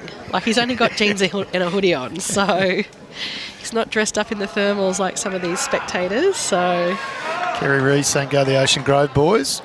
Tim and Peter Cromie saying go Kobe and go Tyson. Poor Peter. I know. Will be not sure what to do here. She's cheering for both teams. At least she's able to do it at home and walk away, whereas true. Tim's here front row having to ride every wave with him. Tactic there, rather than the opposite where you put it up and put it to the tee. People are a lot more conscious of their weight control because they don't want to lose their bowl in the ditch. So good little tactic here from Ocean Grove. Such a strong outfit, this Deer Park outfit, having Nathan Bush playing as 2. Well, he's such a fantastic draw bowler, Nathan Bush. So, yeah. So, I mean, obviously he's a fantastic skip as well, but he'd be loving playing too. Just getting a draw all day. Kind of got the sun coming over now, which Ocean Grove probably would have dealt with last night because they had their last game on here, but it'd be the first for Deer Park having to deal with this. They had their last game yesterday out in the grass, so... And I can see actually, even on the rink a couple over, they've done a similar thing where they've sort of just put the jack on that sort of cusp of the shadow length. So I'm wondering if that's tactical from Ocean Grove. Oh, good correction there from Bushy. Nathan Bush fell to the eventual winner in the state singles only a week or so ago, such as his good draw bowling. He had a walkover in the first round. And then got over some quality opposition after that. And fell to the eventual winner, Matty O'Brien. Wasn't Matty O'Brien in some form? Oh, yeah, he's been very good. Won a Vic Open pairs a few weeks back now, and then a state title last week. Watch both of the games on the live stream. Thank you very much. So, bit of a that I think was it his semi-final. He played a clutch last bowl when he was... Oh, no, maybe it was on the final. He was in the final, yeah. Yeah, he was down game and he played and got the jack and got it in the ditch and... Yep. Yeah, just turned the game around, the momentum and everything like that, so... All right, well, Nugget's done something every time he's got on the mat, so... I'm wondering here if he's going to put another in the head or is he going to look to just put a little cover bowl in there because I don't think they've only got one past. Frith Plumbing saying go Grovers. Of course, they'll be watching Wayne Frith, who's playing second to Brad Pavey. He's just cut the head slightly, Shorningham.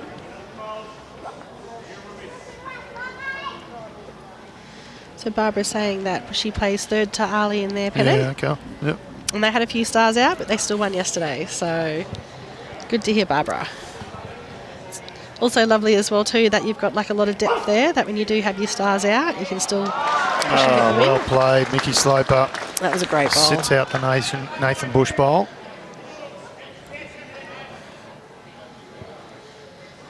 So he's got a few options here. He can play the same and sit the bowl out. They've got a few catches there now, Deer Park. So if any movement on the jack is very good for them. I think he might have just pinched his line a little though. Oh no, he's got Punches it. Mickey Sloper out. It's worth a couple. Sure did. Probably 3. A favour that Nathan Bush's wing bowl gets in before.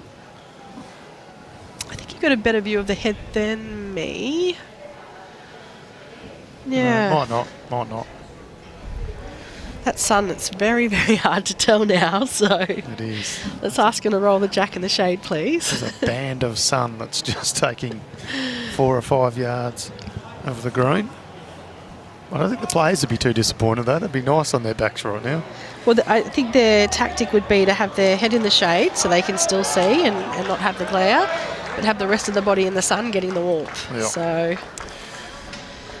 Matty Flapper just taking a little edge off Kobe Cromie's bowl, not enough to slow it down.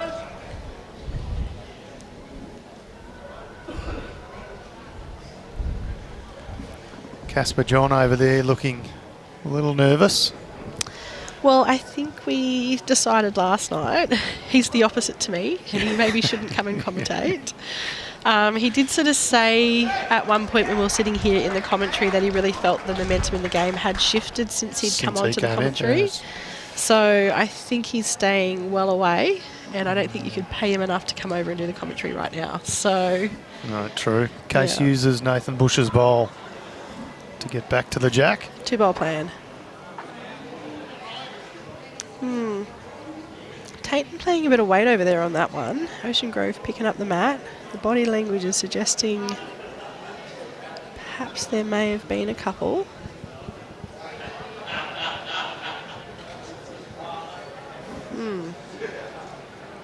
One more to come. So they're backing their skip not to give the shot away by picking up the mat. If it didn't need that little bit of extra pressure. I'm the Shane, opposite. where do we have to send that sun to, mate? Let us know and we'll get some down to you.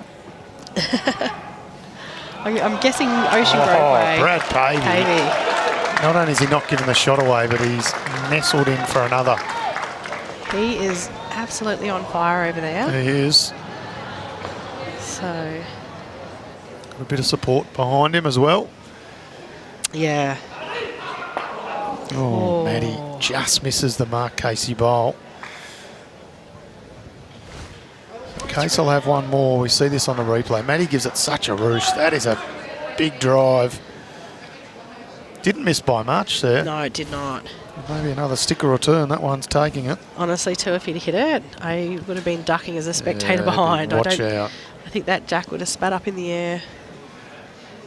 You'd have your wicket keeper gloves on and you might get it. So, now can Mark Casey add another one? We favour they're holding 2, 3, I should say. Yeah, I think 3. If you can get onto this, I would draw another or turn that bushy bowl in. Yeah, They're liking it. that is a beautiful clutch bowl. So just showing the last one wasn't an accident. He can draw them there too, not just using the wing bowls in. So looks like a 4 maybe there. Can't quite get Sean Ingham's He's attention. very focused. And I don't want to ask Mick Sloper. No. Might be able to get Nathan Bush's attention. Oh, they're looking pretty in the zone. I think a 4 is pretty safe. They haven't updated it yet. We can wait for that. But Right, we'll bank on 4. We can always adjust it as we need go. to. So Matt's going over there now to update the scoreboard so we'll be able to see. Casey's Rink now getting a little bit of a hold of Matt Flapper's Rink 13-3.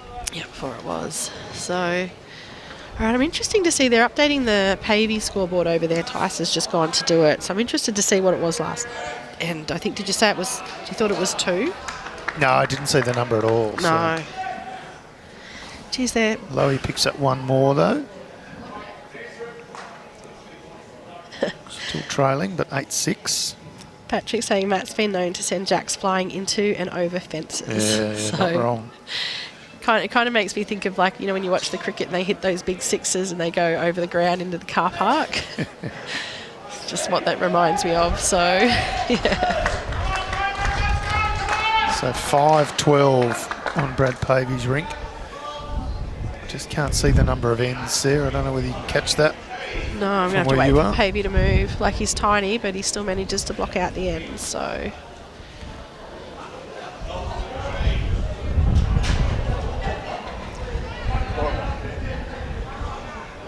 This wind is much stronger than it looks too. And much colder. Yes, yeah, true.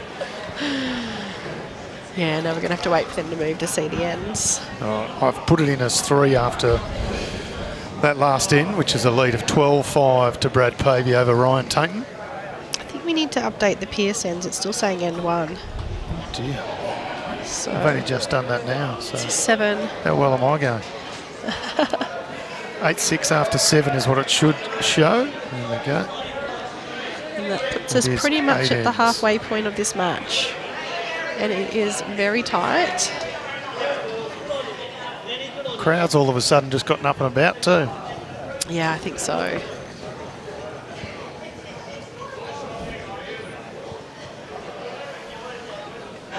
Alright, trying to see what's happening over on that James Pearce low rink.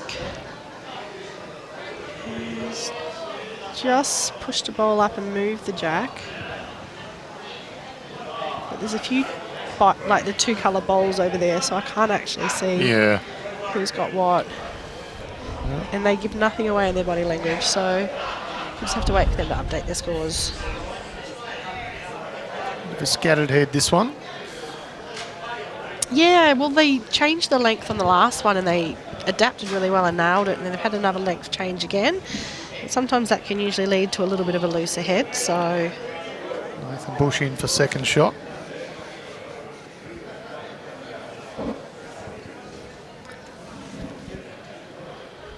But that being said, it didn't seem to bother Andrew. He nailed it.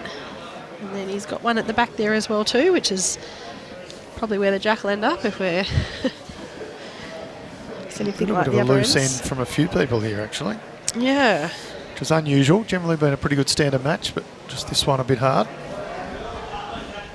All right, J-Bay driving over there, so that says to me they're down on that one as well. Kind of, I know that Deer Park are up on the board, but kind of does feel a little bit at the moment like it is in Ocean Grove's favour. Yep, bit of momentum coming from the Brad Pavey rink in particular.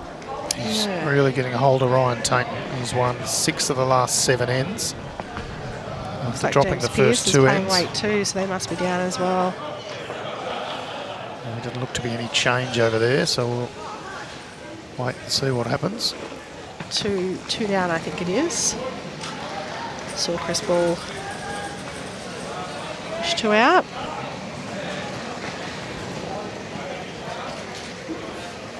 So that tightens that game up.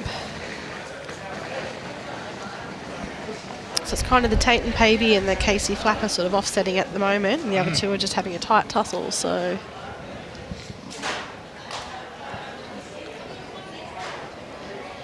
So we've got Cassie Bush there. He's got some deers. Got some deers going. Michael Sloper, well played. Yeah, great ball there. Starting to go well. Yeah, you're just sort of feeling that momentum a bit in the Ocean Grove way, aren't you? Holding a couple now. Shorningham doesn't like this, just sort of shakes his head, says, no, I haven't got that one out how I wanted.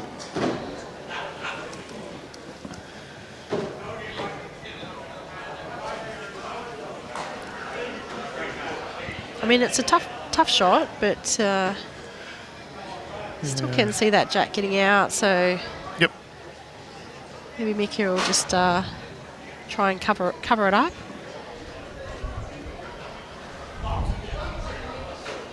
Just played good weight, just played it a little bit wider. So The crossover. Ocean Grove holding a couple.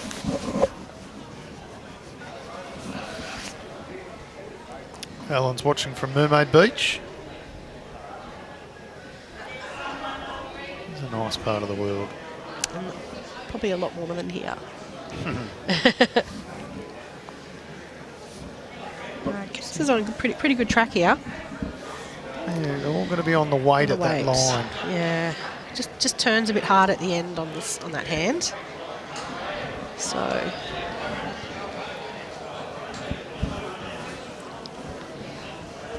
just going to pull my scarf out and put it over my legs because they're feeling a bit cold. It's not warm, put it that way. No, it's just the wind. I think if that wind wasn't there, it'd be probably would be okay. But the guy's sitting over there in shorts and a polo shirt though, so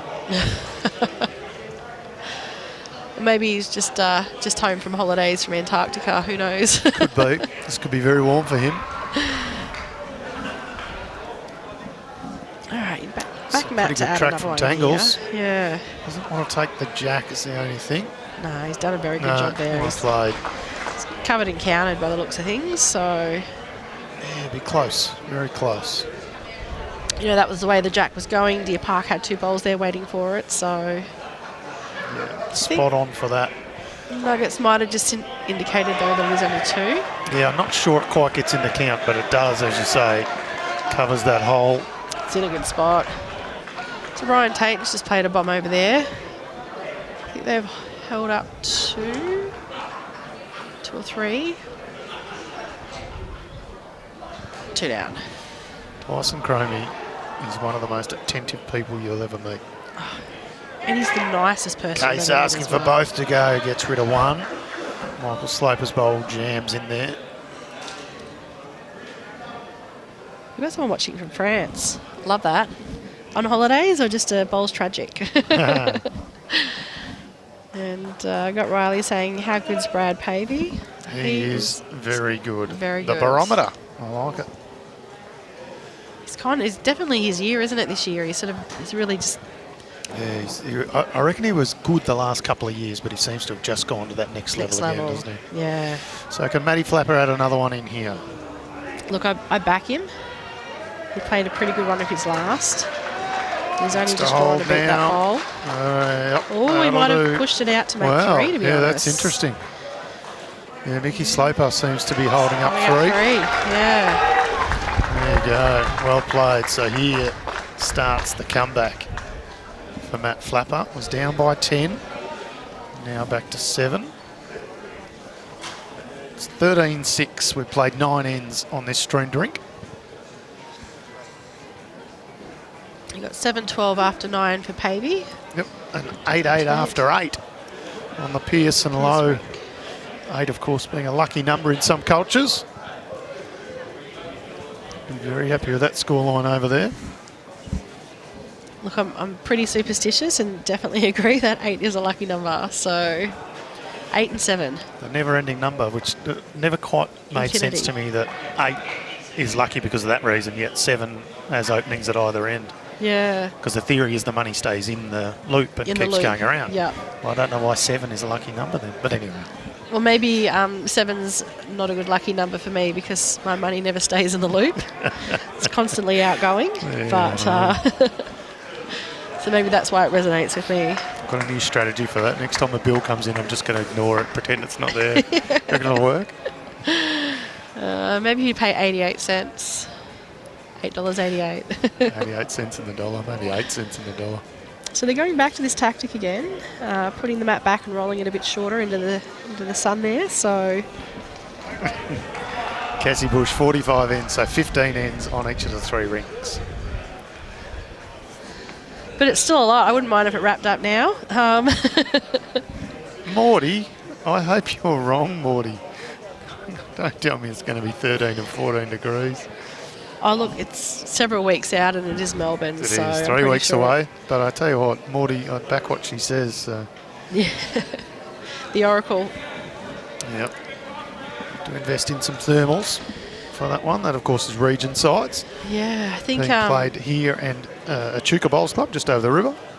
I think that if you rocked up here with a box full of those hand warmers, you'd make an absolute mint. Yep. So that's my prediction. Oh, Chris Ball has just played 2 absolute bombs over there. He even got a clap from James, so... I wouldn't mind $1 for every time I've looked over there and seen Chris Ball's bowls near the jack. And I mean this from yesterday and today. He seems to be bowling very, very well. He certainly is. He is a very, very good bowler and not just a good commentator. And I think sometimes as well too, I guess, he plays third to James and stuff a lot. So I get to hear it firsthand. But, he can put down some absolute cracking bowls. But I'm not going to ignite the debate on who's the best bowler. But I think he gives Nelson a pretty good run for his money. But of course... Did you ignore the father? Yeah. Love you guys. Hope you're enjoying the coverage. I mean, he just put his foot down and be like, it's me. Yeah. But I did lead for Nelson for a couple of seasons, and he is an exceptional bowler. So. Yeah, he is. He is. Yeah. Runner-up in the state triples last week. Yes. Brought in as a sub for Anthony Briggs. Very handy sub, that one. Yeah, absolutely.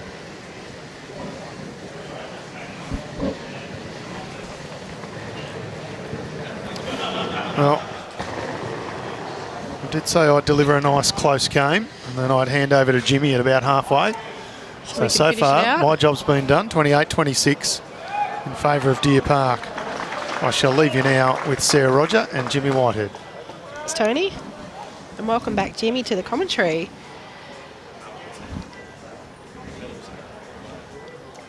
So we just saw a fantastic bowl there from Owen. He managed to thread a needle, get through that gap, and it looks like he's drawn the shot. Might be holding 2. Bushy just replying, just running through. So it's actually quite funny because we were talking earlier about the fact that Owen's bowls were the fire engine red, but with the amount of sun that's coming onto them at the moment, they actually look orange. So I actually had a moment there where I had to try and figure out whose bowl it was, because obviously the lead, Andrew, is playing with orange bowls, and with the sun coming on those red ones, they look orange too. So visually it looks like Andrew's had a very good end and he's holding a couple, but it's actually Owen who's got those ones on there. So Mick's had a big impact on the game actually, so it'll be interesting to see if he can give a really good close shot here and close down this head from Deer Park. Still a bit open at the moment with like room for the nuggets to draw in, which you'd expect he would, but there you go. As predicted, every now and then I do get one right. And he draws the ultimate.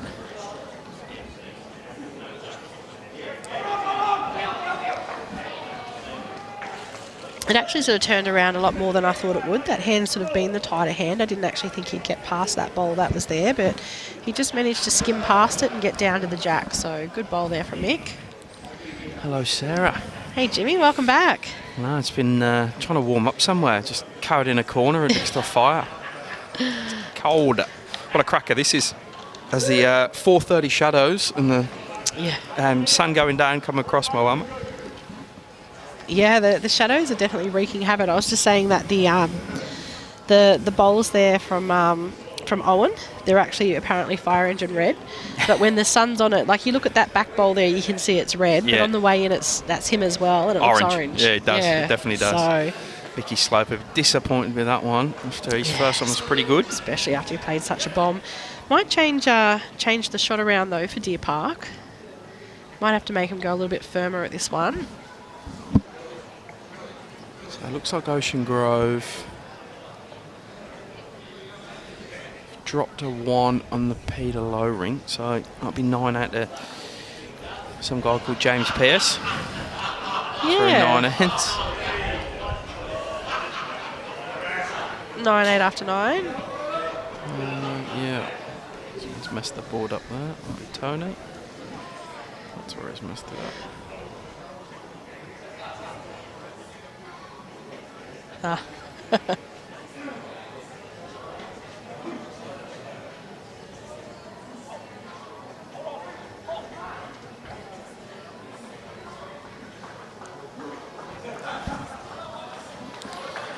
Yeah, this one's going down to the wire, I reckon. I reckon we're in for a last 5 then shootout. Well, we'll get you to weigh in now on what your prediction is. So Tony said Ocean Grove by 7. I said Deer Park are going to win by 1 shot, and James is going to play the bowl to get them the win. But obviously I won't be here watching. I'll be screaming somewhere. I'll be out in the car park going, I can't watch. So I actually said before the weekend off camera that the only team that I thought could beat Deer Park would be Ocean Grove, and the reason I think that is Deer Park are an exceptionally good team. Having seen Ocean Grove last year raise it to a level against Melbourne that I didn't think they could get to when they beat Melbourne convincingly, it sort of made me think that they have this level in them because they have this belief somewhere within them because they've got Matty Flapper as their leader and anything can happen when he's in your team. So I actually think getting that reprieve that they got to sneak into the final, I think that'll tip them in for me. yeah. It's just my sporting romanticist, but when Mark huge Casey's doing ball stuff from like Casey. this, Wow. it's hard. That is phenomenal from Hammer. Yeah, well, we were just talking about it before, and we were sort of saying about the fact that Ocean Grove had been pretty successful in it, and I said that I thought they had made the final here last year. They did. Did they win it last year? And they or- lost to South Bendigo. Okay. Was that But South Tebow? Bendigo had lost the year before to Melbourne in an absolute nail-biter. So I kind of think that galvanised them somewhat. I think that might give Ocean Grove a bit of a push here. But look, it's a bit of a coin toss. The two evenly matched teams, both with some superstar back-end players. Both with chromies. Yeah, both with chromies. There's so much similarity. Yeah. It's great. But yeah, as Barbara's pointed out, and we were just sort of saying before, I feel like there's been a bit of a momentum shift in this game, and it definitely is sort of feeling like it is going Ocean Grove's way. They're up and about. Matty Flapper needs to land this, needs to get under that. He's not gonna, but it's gonna push somehow, and something's gonna happen. It's carnage. Really so. I think they're still holding 2 from what I can see. I think Matt's bowl, it looked like it was going to duck into the head from what we could see, but it just ran through. You know, it's a good game set when my family are tuning in from home watching and they have very passive interest in bowls. I've got my son and daughter listening to it on the radio, so shout out to them. Nice. And my partner Bronny, I'll give her a shout out before I get in trouble. Yep. But yeah, you know it's close when even they're tuning in. Oh, well, Rachel hasn't weighed in on the comments yet, so I'm Must be guessing busy. she's busy. out and about doing something, which is fair enough. She's been very good. She gave me feedback about the first game and said I need to stop saying so much. So worked on that for the next one. How good's having your sister as a critic? I know, right? At least she's very honest. So last bowl coming down here from Case. Can he add one? Add one here? Not Don't sure. know, because Mickey Slopo's right in the way. Is he? No, I don't think he's going to get there with that. Just a bit short. So 2 there, you think? I'm not quite sure where that bowl of Owens is sitting in relation. Oh, Oof. some bad foot skills from Case and Bushy there, nearly caused Oh, havoc. looks like it's just the one. Yep, just the one Mickey Sloper saying. Thanks. We've got the players. They're on it now. They're telling us what the numbers are. So Were they not before? No. Great. We had one in and we were like standing up waving, trying to get their attention to find out what it was, and they were giving us nothing. So. I need a dart or something that we can throw at them. Yeah. Landed in their arm and back. Or a buzzer. Yeah. Right, the ever consistent youngster, Kobe Cromie, who I just love watching leading. He's just in and around all the time. Yeah, he has, and he sort of started off on that tighter hand, and he was forced to switch over to that wider one, and he's sort of been nailing it. So it looks like though he's gone back to that tighter hand. So he's been forced to change over. He's been playing it very well because he is playing that wider line. So a bit interested that he's sticking with that hand, but.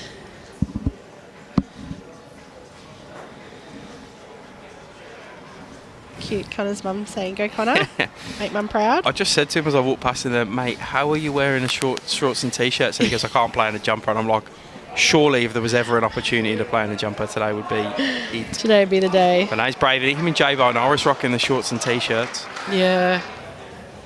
No one else anywhere near brave enough. So Andrew with a great reply there. He's been playing very well actually. He's got bowls in the head and in the area every end. So Just needs just to hurry. Kobe does. yeah, he's fixed his line. Not a bad spot there. It's promotable. Afternoon, Nino. Yeah, I did see your prediction earlier.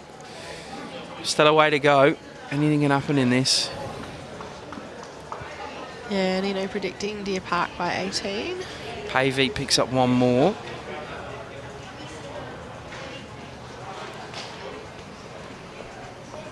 So we're into the business end of the game now. Final 5 ends or so on each rink. I mean, a lot's going to have to happen for Nino's prediction to happen. I don't see it blowing out to 18, unfortunately, as much as I'd love that. I love it comfortable. Yeah. I don't like to sit here and sweat on it. Bushy. Bushy's played this well. Tip into Kobe's is good. He's going to have a tip up. Which Tip is him what up. he does. Just doesn't get it right to the jack, but good home behind for Kobe now and jack high for him. Yeah, I think if he hadn't tipped the jack off the line, he probably actually would have lied for shot. So, but like you said, better set up head now. Feels a touch wide. Yeah, it does. That hand's sort of a bit sticky. Probably didn't have the weight either, I think, for that one. Still an amazing crowd here, sir. Oh, huge, Heaps yeah. of people watching. I think seems like a lot of the midweek people have gone and had a roll, and now they're coming up to have a watch. So, was Bushy got here? He can sort of draw the shot, touch the jack. He's got a lot of options here. Yeah, terrific stuff from Nathan Bush. He's electing to draw the shot. Back hopper. Beautiful. Terrific stuff. Boys like it.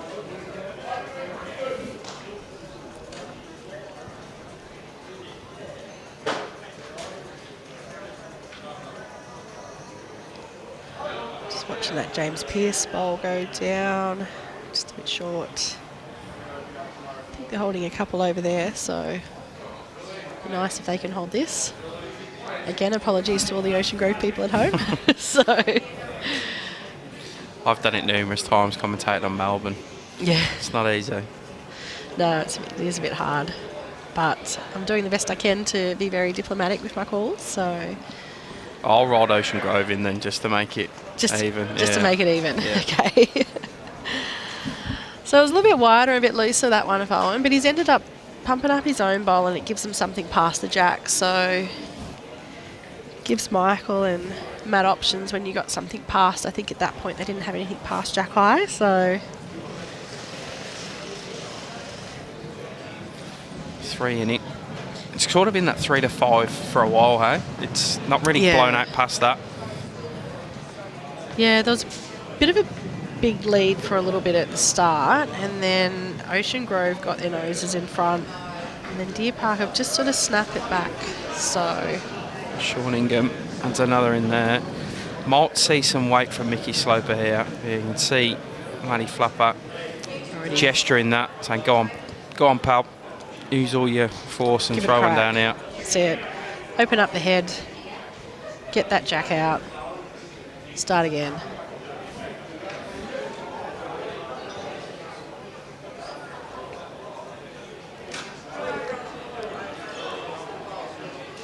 Kind of do feel a little bit, the Tate and Pavey, Casey Flapper are sort of offsetting each other.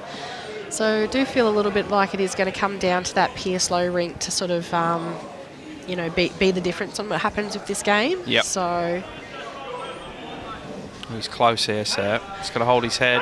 oh, he's played this very well. Bowls, no jack. Oh. One bowl, no jack. Jeez. I actually thought that bowl was in front of the jack. I was expecting it to spit. So it must have just been a bit jack high to it. Nugget looking to turn his own one over now. Or even Jack's move the good jack. as well. Yeah. Either or, Change it's the perfect. head. It's a great shot from him. Oh, what a bowl. Big player, and he's come good at a very big moment in time here for Deer Park. Yeah, I think everyone sort of, I mean, no disrespect at all to Bester and Sheriff and, but everyone sort of sees them as, the big ones at Deer Park there. But, Sean's been absolutely fantastic and he's a sensational bowler. Like, I think during the year he played 3 for Bester and Sheriff. But, if we didn't have such superstars like that, you could see him skipping a rink himself. Like, he bowls amazing. Terrific player.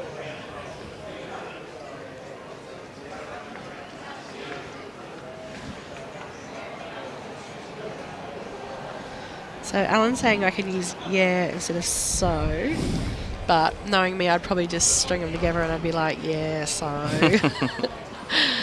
bit of the country girl in me coming out, so.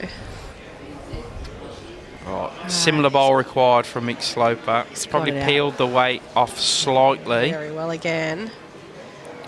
Oh, he hasn't overplayed it, and I think that's a good thing because you can see that jack now. It is possible to get into. He's disappointed. You can see in his body language, but he's actually made that a fair bit easier for his skip, which is... Yeah, I think so too. I think it was actually a pretty good result in the grand scheme of things there.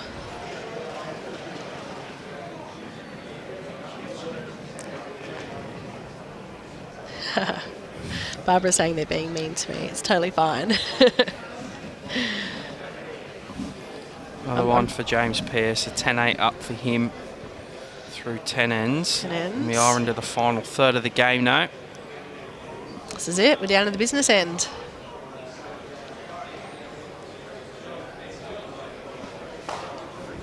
Those shadows. They're so bad. The next 10 maybe 15 minutes, that sun will dip under the shed there and it'll be gone. So just be thankful that we're commentating from up here, Sarah, because I've commentated from down there a few times and this sun's horrific in your eyes.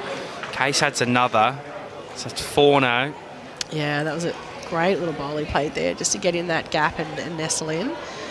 He sort of didn't really fatten it up as well too and make as big a target. Though if anyone's going to hit a one-bowl target, it's going to be Clapper. Brad Pavey's going big next door. You can see all the high fives at the left of your screen. I don't know what he's done, but there's a lot of noise coming from over there. He played an absolutely fantastic bowl. J-By had a back hopper, and he's just drawn it off, moved the jack over Matty to the goes side. big here, sir. He goes big. Oh, he gets one out, and bowls go flying everywhere. Good work there from the players, protecting the head next door. So. Oh, and a bit of a bowl. I think Nugget just picked a bit of a bowl up from the green then. He's picked a piece of... Oh. He's picked some of it up. So I think, a lot of people think about, Pavey being a good player of weight like they do with Flapper, but also can draw as well. He just played a fantastic bowl over there to draw off the shot, so... Riley saying Pavey goes bang. Yeah, he was... fist pumping halfway down the green next door. Yeah, he knew he had it. You could hear the noise. I didn't see what happened, but he must have played a good one. So they're having a bit of a chat about what to play here. I think they lost. There was a back bowl there of Bushies, but I think just with that drive there, it might have got taken out because it was kind of where that guy's playing there to the left of screen. So I think they're maybe talking about perhaps playing another cover bowl because Michael's bowl is now the backest bowl that we can sort of see there. Rather than draw another and create more of a target. That's it. The problem is the way it's set up for Ocean Grove is it probably kills. The weight he's playing that, it will fire off one of them bowls and could go anywhere, to be honest. Yeah. Casey is just looking like he's going to tuck it in. Oh, sensational. That's an incredible 5 they now hold. And Matty Flapper... 4. 4? Yeah, that front left bowl is... the lead bowl from Ocean Grove. Even though it looks bright orange. Yeah. Yeah, I see what you mean there. Yeah, it's Andrew's lead bowl. I think that's the 5th shot. He needs to hit this, Matty, whether it's 5 or 4. You'd back him too. This is kind of his niche. Actually, apologies, the player must have been standing in front of that one of Bushies. It does remain the backers, so... Let's see what he's got out, the big man. Comes that sun, I can't see a thing. Might have to stand up in a sec. Matty Flapper.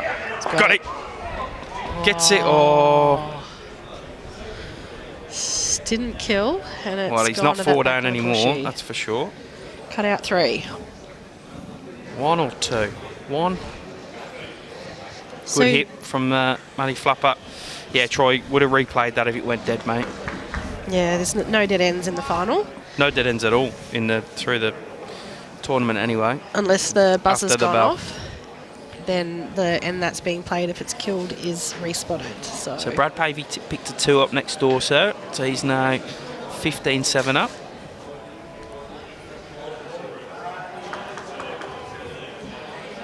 And it will be 15-6 in this one. It was just a 1.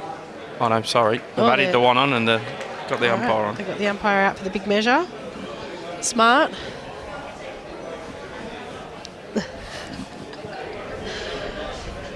All right, I'm predicting that sun will be gone only in a couple of minutes, but for the moment in the commentary box, it is absolutely wreaking havoc. So they got the laser measure out. So that's the longest I've seen a laser go. Yeah, me too. They've all been sort of shorter distances, but I guess we'll see if it can do the longer measure. I'm sure it can.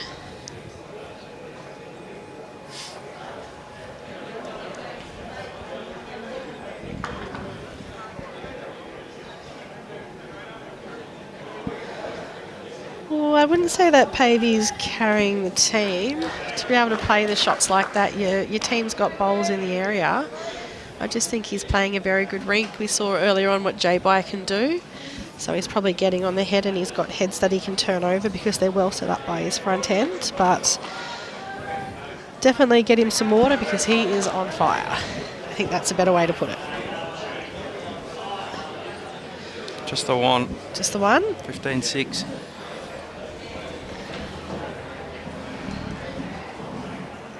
So 3 shots in it overall. Good tight game. Yeah, it's been like this for as long as I've sort of been watching it from N15 onwards.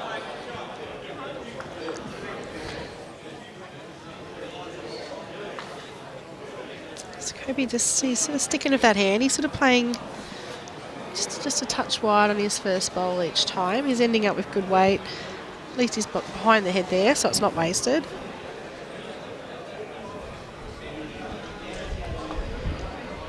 Andrew's been playing on the turning hand and been playing it pretty well. Maybe a little bit too much gas on this one, but hopefully it'll stay up and it'll remain in play. Right on the plinth. That'll be shot later. That'll come useful. Yeah. I've seen it in this direction in particular. Yeah, a lot of jack movement in this direction.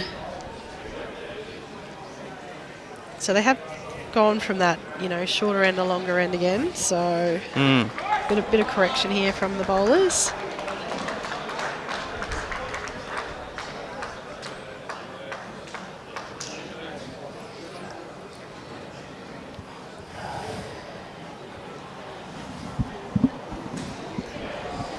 Adrian asking, how did I get this gig? Just harass them. You were just walking past at the right time. Harass them until they let me. I'm very persistent. So. Oh, good effort. Just stiffy knocks that kitty bit of over. Result there. And I reckon that first bowl of his that now sits on the plinth is becoming more and more valuable. Well, he's got a toucher and one on the plinth. Like, you can't ask for a better first end from your lead, can you? So. He's on it. JT's at Harry Potter today. I spoke to him in the interval, and when he went in, I don't mean to offend any people of the Bendigo persuasion, but he went in and Bendigo in front, and then he called me and he went, "Have they lost?" I talked him through it, and he was shocked. Just tell him to rewatch it. You can watch it live. So, is he at the Harry Potter and the Cursed Child? Yeah. Oh, yep. He just had the Dementors come and do their thing, and then he's in the interval. I went a few weeks ago. It's pretty good. Yeah, I went and saw it just after Christmas. I took my niece. She came down from Queensland, so... It's almost as good as this bowls game. Magic. Yep. I can't see a thing.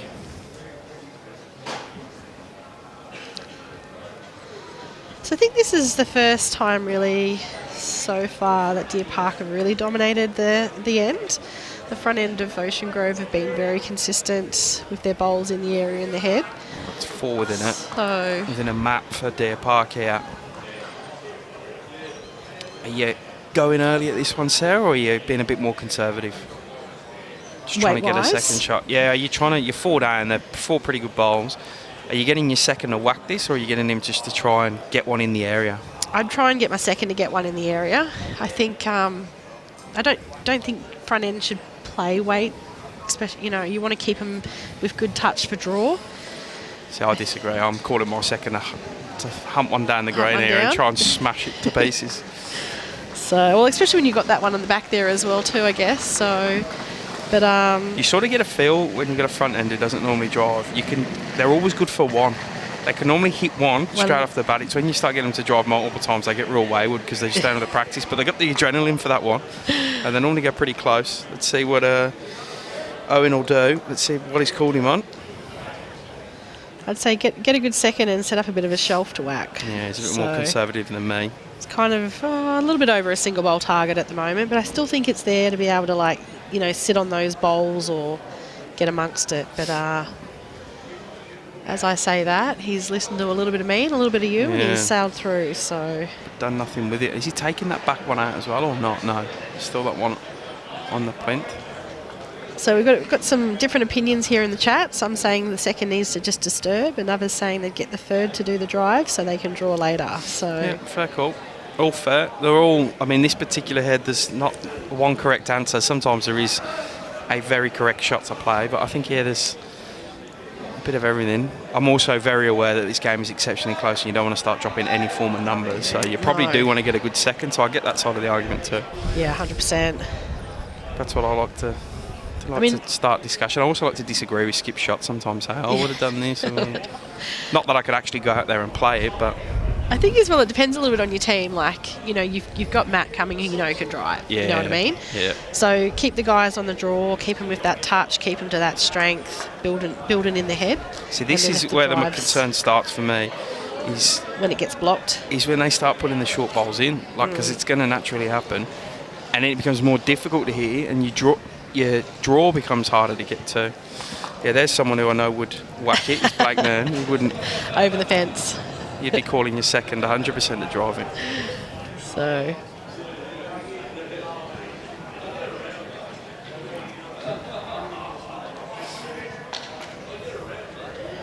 Well, if anyone's going to drive it over the fence, it might be Michael. He's played a few good weighted shots. Looks like he's playing maybe just a little bit more controlled weight than. He's in the vicinity of the wider bowl. I think he's just going to hit that gap. Look, it's one out. That's a start. I mean, on that hand, that sort of swingy sort of weight is a little bit harder. Yeah, fair call, pitch. A little bit straighter. It definitely depends on who's in front of you. Sometimes as an example, if it was the other way around in this case, Nathan Bush is second. He skipped at an incredibly high level. He's got a drive in his arsenal. You probably call him on a drive more than you would someone else, but well, that's it. Horses for courses and all that. Mick took one out with his first. I think he's going to try and play. Looks like he's played that a little bit straighter with his line. I think it's just going to duck under on him now, unfortunately. Just pinched it too much, Just a little bit over. They've still got, I can't see if that's on it, they've still got the orange one back there. They've also got Mick Slopers back there now as well. That stayed on just in front. Oh, did it? The ditch. So they've got two right on the ditch, Ocean Grove here.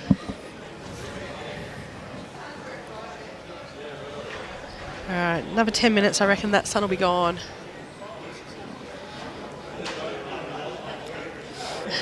Matt saying phone a friend. Yeah.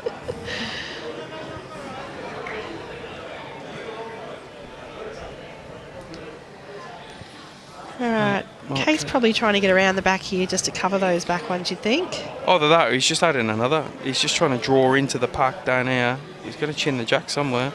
Oh, wow. Mickey Slopers, we'll get the camera tilted down, please, Brad. Is it that back one of Bushy's holding shot, or is it... Yeah. Can we tilt the camera down, Brad?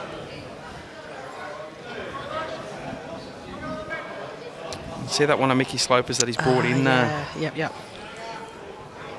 So it's hard to see who's holding there for us. I'll see if I can get someone's attention. Oh, Kobe sort of saying there's someone in the crowd there holding one. I guess you can sort of tell from the shot that Matt plays really as well too, can't you? He looks just to draw it. So it's a frustrating bowl for Mark Casey. He's played it pretty well and given a few shots away.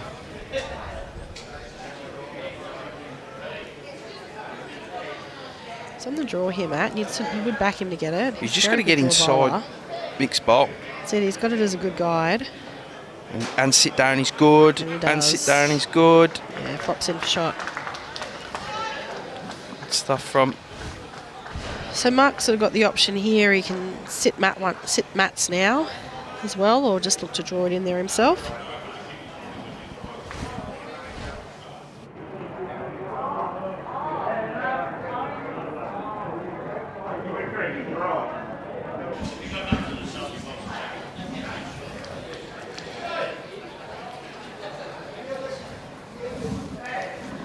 So the problem with the sun is that now I can't see the PS low scoreboard either. Oh, it's just dropping though. I think in a couple of minutes we'll be able to see it. We'll be back to good. You can even just see on the green there, just slowly fading off. And there you go. Right. Case trying to now outdraw that one of Matty Flappers or sit it into the ditch, which is good.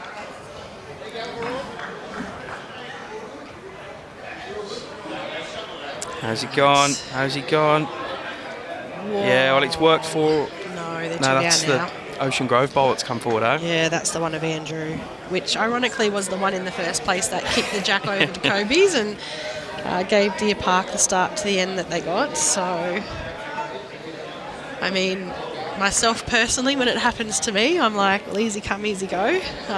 But definitely at this point in the game,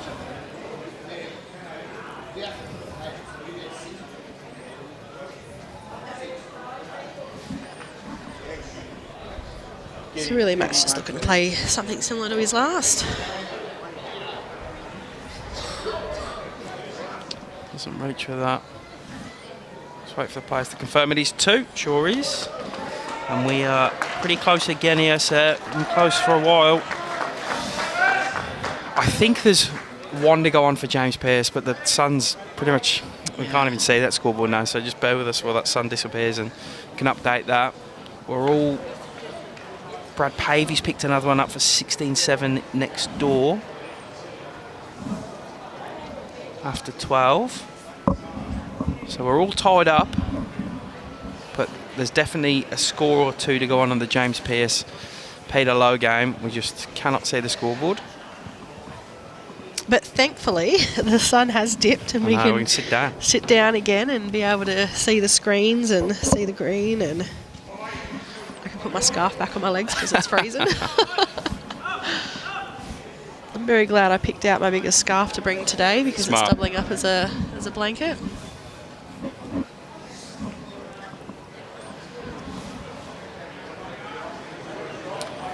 Good start from Andrew Gower. Absolutely nailed it. And they've continued with this tactic of putting the mat back and the jack a bit shorter. They've sort of been playing the Ocean Grove side, so I'm not sure if they sort of like it because, you know, the mat's sort of a bit, the jack a bit further up the green. It is a little bit easier to kill the end, or if it's a bit tactical to throw the opposition off with their weight. Clearly not throwing Andrew off though.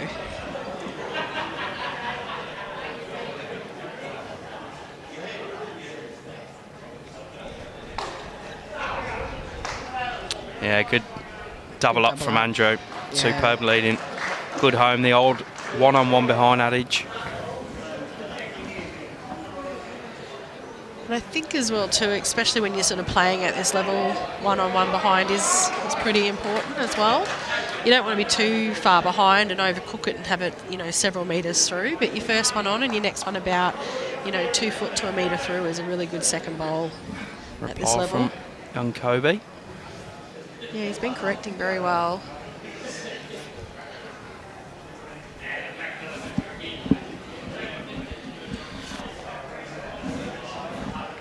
Owen's bright red / orange when they're in the sun bowls, so coming on through. Apparently he's got the Bombers logo on it as well. And he's going to be pretty disappointed when he finishes this game because they went down by a goal. Oh, was it? Yeah. I thought you were going to say they're going to be pretty disappointed because Deer Park are going to go up, but... No, I'm riding Ocean Grove home from out. You can do the Deer Park one. Yeah. Just past from Bushy there. It's whoever gets this jack first is going to control this end, really. Yeah, 100%. They're all trying to play the same shot. We're trying to move it and tuck it in because at the moment it is kind of sitting out there just waiting to be sat and moved. So. This level of game with 4s with 8 bowls per side, a jack-eye bowl like that, whilst it looks pretty, is pretty ineffective because it normally gets sat or the jack gets eaten up. Tuck around a corner maybe. Owen could, put in a little back one there and really stamp their dominance on this end.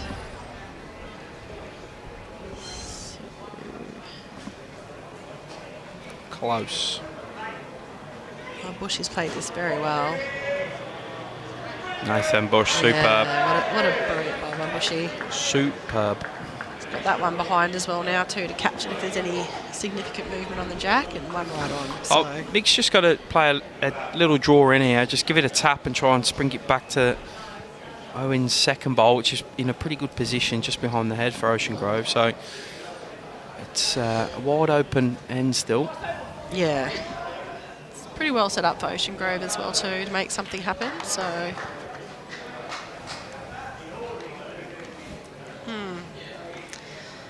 you don't have to wonder what's happening on the Pavey rink. He's definitely gives us the body language to tell us whether he's got the shot or not got the shot. So Mickey he's Sloper. played this very well. Mickey Sloper. Cracking effort. Doesn't change a lot. Probably makes it a little bit better now. He's right in the catching zone for that jack.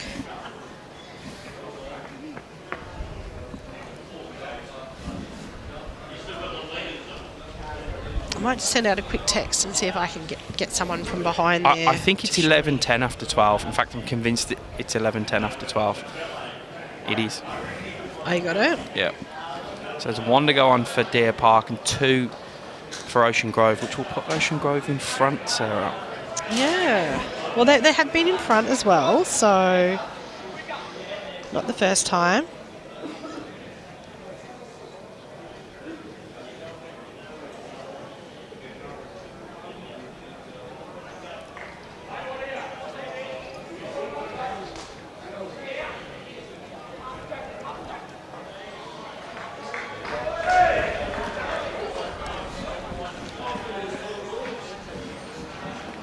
Let's see if Mick can make that slight correction here. Touch on the Bushy's bowl, movement on the jack, over for a few. That would be Sean Ingham, Nathan. One of the flying players for Deer Park this year. Not to be mistaken for Sean Ingram. So. Yeah, I had to. I'll play with Sean Ingram. So. Yeah, I was going to say both similar levels of drinking ability. Fair call. I wouldn't call his bowls as good as Nuggets bowls though. No. I think that's the one time when Fluffy does like to be mistaken for him. So.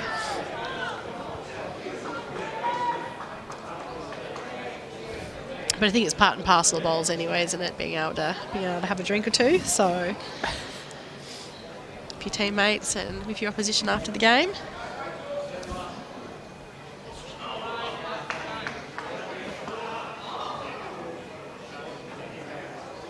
I think you can just feel it even amongst the crowd now. You're sort of feeling the final ends coming down and just a bit more tension happening. Yeah, it was sort of a bit louder before, but everyone's sort of just gotten quieter and just riding the emotions of what's going to happen with this game. We're back square because Ryan Tainton's Rink have picked a 1 up, Sarah. Didn't I say it's going to Come down to the last bowl from James. We haven't had, in my time commentating, we've had extra ends in a single game in terms of just a game. Yeah. But we haven't had a team extra end. You call it an extra end, Jimmy? Yeah, I like it. We're getting there. We're not far off it, so we're in the possibility for it. Look, I'm not going to lie. If I was sitting at home, I'd be like, extra end, calling it extra end. 100%. But, I'm sitting here and calling it an extra end. Sitting here watching, I'm like, I don't think my nerves can handle it. So... whatever it is, it's going to be a barnstorming finish like we've had in quite a few games here at State Pennant. Remember, Ocean Grove were 5 up on the last end against Bendigo and dropped an 8 to lose. And then just in our last game, we had Bendigo leading with 1 foot in the final, dropped 7 shots across 2 ends and ended up losing by a shot to Frankston and put them out and Ocean Grove into this final. Flapper's played this very well. Just needs to hold that line. It's a bit tricky on that hand. He's rocking the double hat combo. He's Matty Flapper. He's got a little beanie. woolly hat and then a proper cap on top of the woolly hat.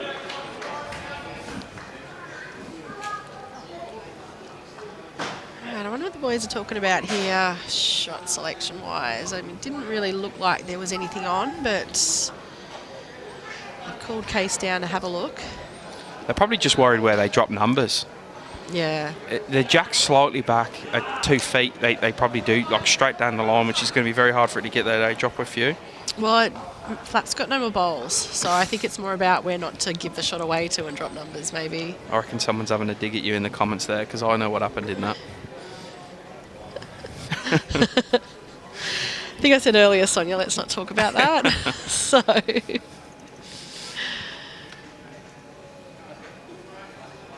again, my nerves can't handle extra end. Just the one.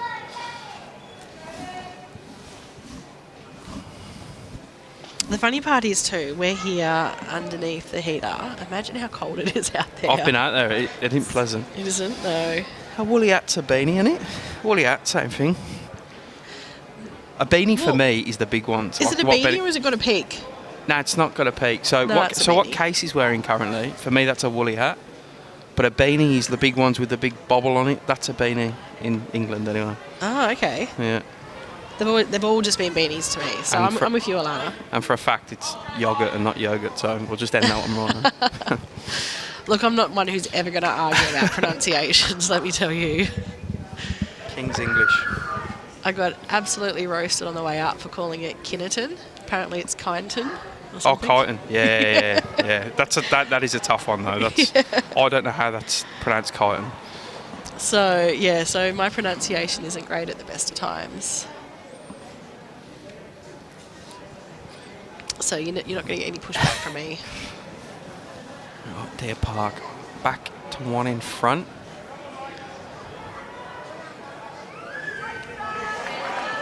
Good stuff from Andrew Gower. Yeah, he's been bowling very well.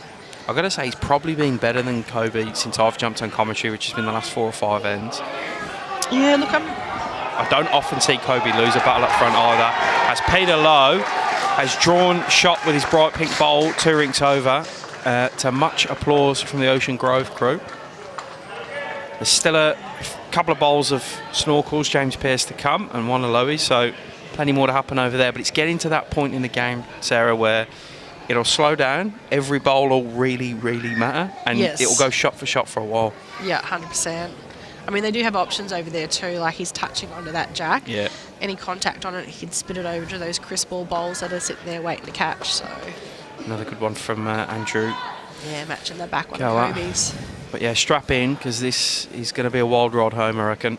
Yeah, and the pace, like you said, the pace is definitely going to slow down. I was envisaging. Oh, James is chasing it. James Pearce over, 2 rinks over. Goes close, no cigar. And back to this one, Nathan Bush. Just not having the pace to get past them short bowls there. I mean, if they win, I'll say to him on the way home, don't chase shit. If they lose, I won't say anything. You can hear it on the live stream later when he rewatches it. So, Barbara agreeing with you on the beanie. Good. So, or beanie woolen hats. Yeah, it's debate. So right. Owen still a bit of room here for Owen. just loading up behind or just drawing an absolute is good for him. Yeah, he was very consistent earlier, and he just dropped off a little, but he looks like he's found his range again. So it looks like he's drawn probably the shot there, but it's sort of sitting out on the side a bit, so it gives Bushy a good little sider for what to beat to get the shot. Just played this very well. Just got a sneak past there. Just got a sneak past. Oh, just unlucky. If he just got around that one, I think he would have just drawn a front hopper. Fair call, Simon. He's standing up there. And fair call about Casper and his tattoo. He's currently zoned in at the end of the green. Let's stop here, watching every bowl. I don't think he's moved, except for his head back and forth, but he's just stood there the whole time. I've seen him. And I'm with Simon. I think I'll just go with God's Country. Much easier to pronounce. So. Do you think that's one to Peter Low on the far Rink? I'm pretty sure it was just the one. Wait for the scoreboard to be updated to confirm that. But I'll put us level again. Brad will get out the worm soon and we'll be able to see the game stats. I love the worm. The worm has gone. The crossover of how many times the lead has changed. It's been quite a few, actually. So Blake's saying that Anthony loves a beanie cap. So that's what I thought you were talking about, like what he wears, where it's a knitted hat with a peak. An actual beanie hat. There you go. Oh, that's just the Rink, Brad. I need the overall, mate. He rolls his eyes at me.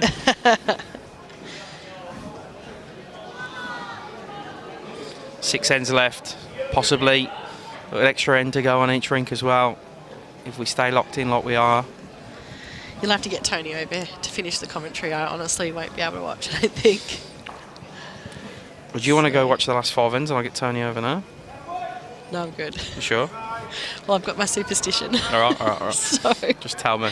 Which means I probably should stay on if it does come to an extra end, because they've won every game so far with me on the commentary and not watching James's Rink. So, which also, for those wondering at home, is why James didn't get onto the live stream, because they needed my commentary services. That was my out when he asked why I wasn't on the live stream. Boy.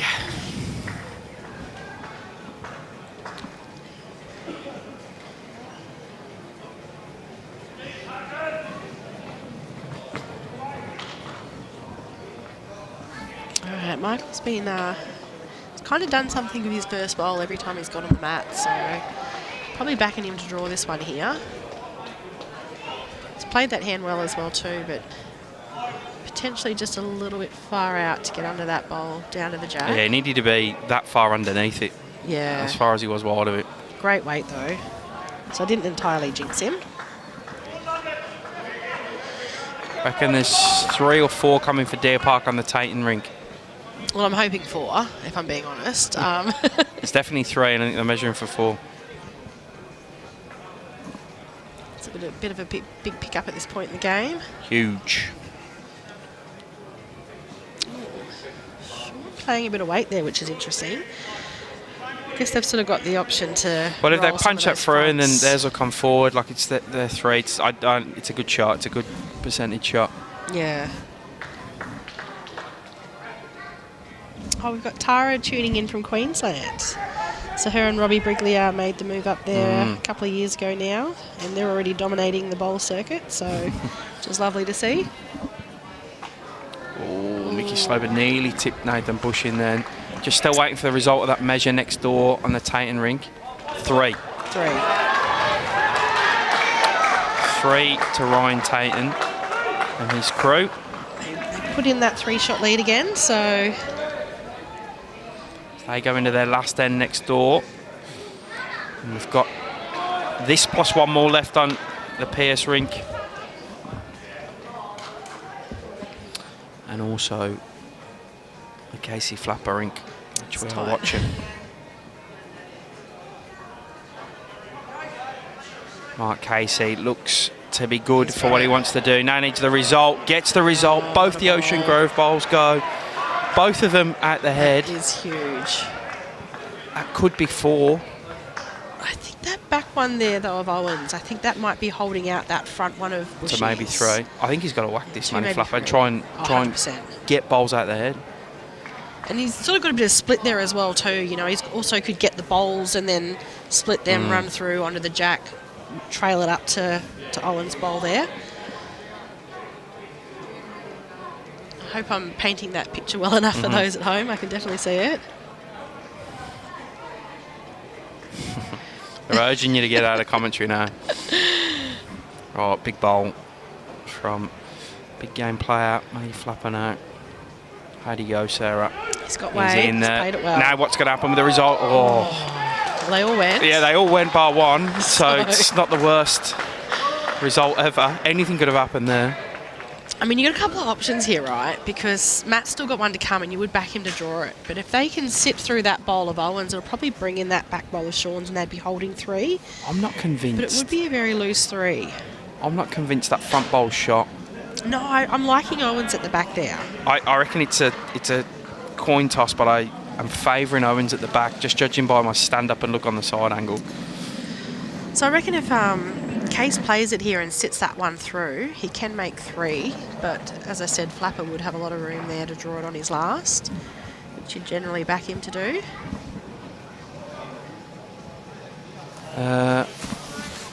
We might have got confused next door, Sarah. That was not a 3 to Ryan Tatum. That was a 4 to Brad Pavey. Wow. So apologies. It was a 4 to Brad Pavey next door on the 14th end, which makes that score 20 to 8 now, and puts Ocean Grove 4 shots in front. Well, then you definitely think Case would be playing a shot here to try and get that bowl out. And oh wait, he's already played it. Sorry. Now we're back. Huge one here.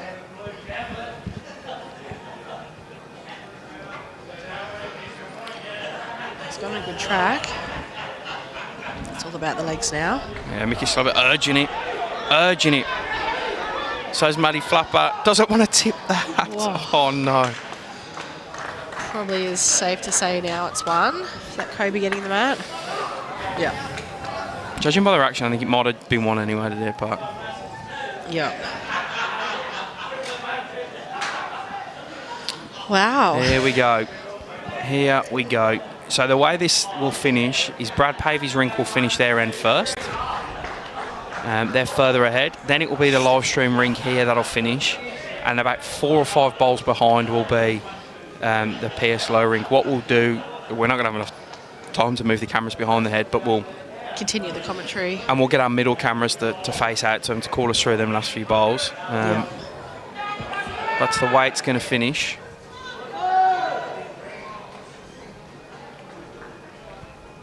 As Ocean Grove hold a 3-shot lead. Good opener there from Kobe. In fact, there'll be a full end behind, actually. Well, the low PS game. Yeah, there seem to have had just a few more discussions going on about the shots and what not to play. So you kind of wonder as well, too, if there's a little bit of an intentional slowing of the game there. Oh, don't start them rumours, Sarah, because you dare Parker below now. Nah, it's well, you sort of want to get that Rink off first. You know what I mean? Yeah. So. How's Kobe going to sit in this bowl of Andrew Gower's? Still a red hot crowd here at Moama Bowls Club. No one leaving. I think either way, whatever the result is. You can see the stream numbers going up and up and up as well. Spectators are going to lose it on the chat, and the ones here. They've been very vocal so far. It's a classic Metro v Country battle. Yeah. It's got everything going for it. It's the two teams with really big name players, and they're going toe to toe right to the wire. I'm not sure if you recall, actually, at the start of the weekend, I did sort of say, going on the result of City versus Country, going on the result of the state champs, with Country taking it out. Do you think this year it will go to Country? Nathan Bush. All of the jacks good. Superb stuff from Bushy. Gets it back. It's pretty open, but it's a far better looking head for Deer Park now.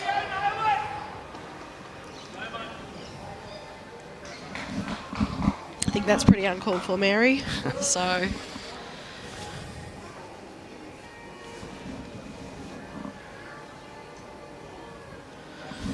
Alright, Owen's been playing very well. It looks like he's That's a cracking ball. That's a superb ball. Very good reply there to Bushies.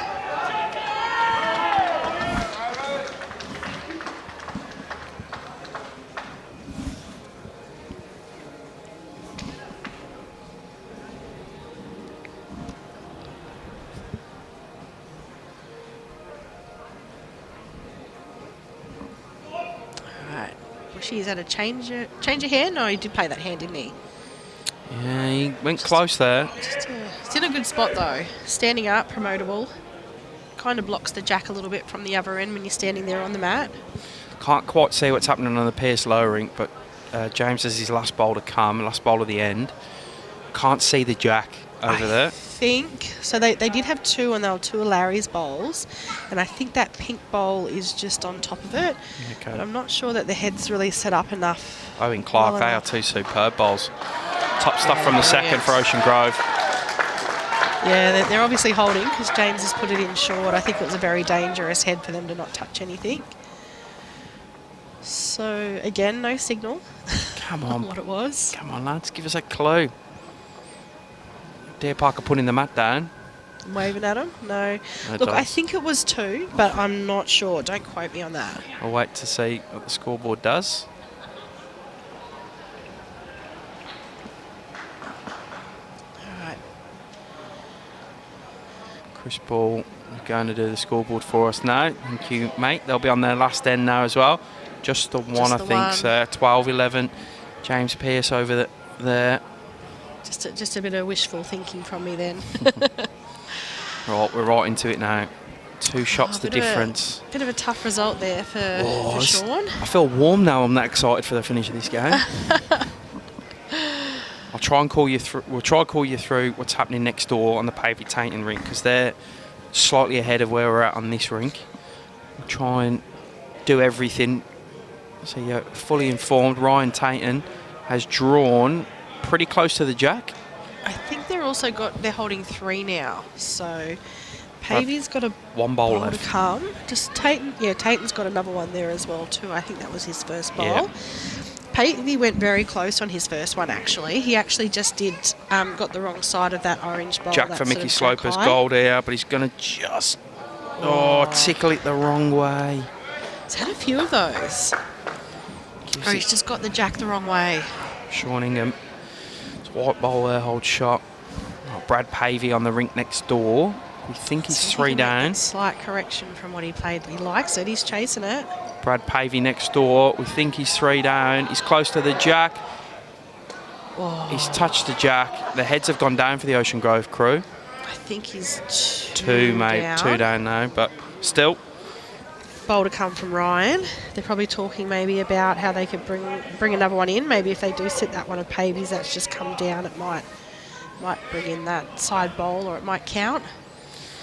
What a game. What a fantastic advert for Victorian Pennant this is. We've got Metro representative going toe-to-toe with a Geelong representative in a classic. Mickey Sloper trying to sit this bowl. Oh. He couldn't have gone any closer, Sarah. No, he couldn't have.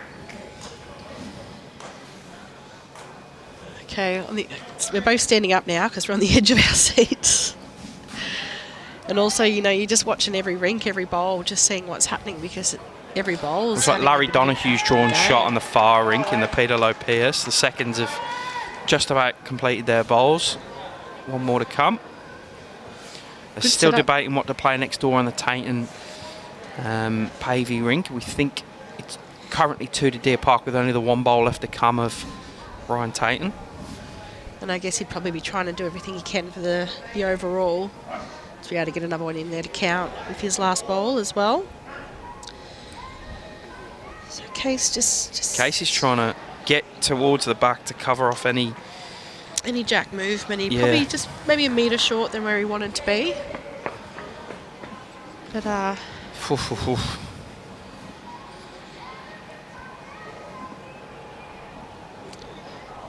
But They're shaking hands next door over on the Pavey Rink. He's not playing his bowl, Ryan Tatum. Okay, so... I don't want to lose by 1. No. Don't even say it. He's not playing his bowl, Ryan Tatum. So Tyson's doing a measure. We'll see how many comes out of that. But Deer Park will pick up a score over there. We're just waiting to see how many. Well, at least 1 if he's not playing it. And I thought it was 2, but...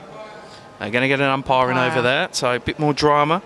Matty Flapper back on this rink, trying to land this bowler. Sean Ingham would just slightly tickle the jack. I think it's Can he just get going to down? hang out. Can he get down? Can he get down, Sarah? Yes, he can. Oh, what's a down bowl tonight. from Matty Flapper? Huge bowl. Massive bowl from the big man. Wow. Thought it was just going to hang on him like Mick's had, but it just dipped in. Just dipped. It's how good them XGs are. Yeah, that's it. XG compared to the arrows. How many's he made there? 2, Well, 3? I think it might be 2, but I'm not quite sure from the angle where Sean's What I think will ball happen now sitting. is Case will take a second to deliberate what shot to play whilst seeing what score comes from Next the Tainton door. Pavey Rink. But he is walking back to the mat, so he can't really slow play because there's a bowler come after him. So he's going to need to play it at some stage. And he'll... Well, as I called, it looks like the Pierce Rink is going to finish last. Oh, they would definitely finish last. Right, Mark Casey needing some magic from the hammer. How's he gone? Looks like he's just playing a little bit on the draw weight here. Get out of the way, Bushy. Can't see the line of the bowl. They're not giving us anything either. I don't think they like he's it. wide of it. Nothing happening. Right. Well, I mean, Oh, all Matt's got to do is little touch on the jack or get in that other side of Sean's, and standing up, he sits that over flat. He's probably going to make 2 or 3. so he, as the last bowl in this one, can be a bit slower. He's not holding anyone up. The umpire is still working next door. He's given that shot to Ocean Grove. That's 2 to Ryan Tainton on his rink. Oh, huge bowl over there from Ocean Grove. Oof, this is right. So 2 to Ryan Tainton to finish that one off. That takes us back completely level. Ocean Grove are holding 2 or 3 here.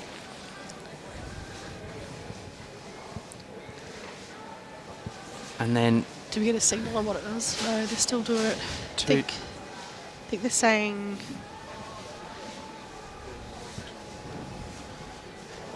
They're saying 2. Tommy's signalled.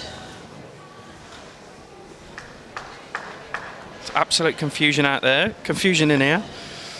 We're level on the overall. Flappers holding 2 on the head, and also the Ocean Grove side are holding, I think, 2 over there on the heads, maybe 3. So James Pearce is working out what he needs to do. Matty Flapper is working out what he needs to do. We're in a bit of a holding pattern now. Chris Ball has still got a bowl left, on the Pearce Low rink. That shot from Matty Flapper 2 bowls ago was ridiculous. That was, game changer. If you look back at the game, I think that one was probably going to be...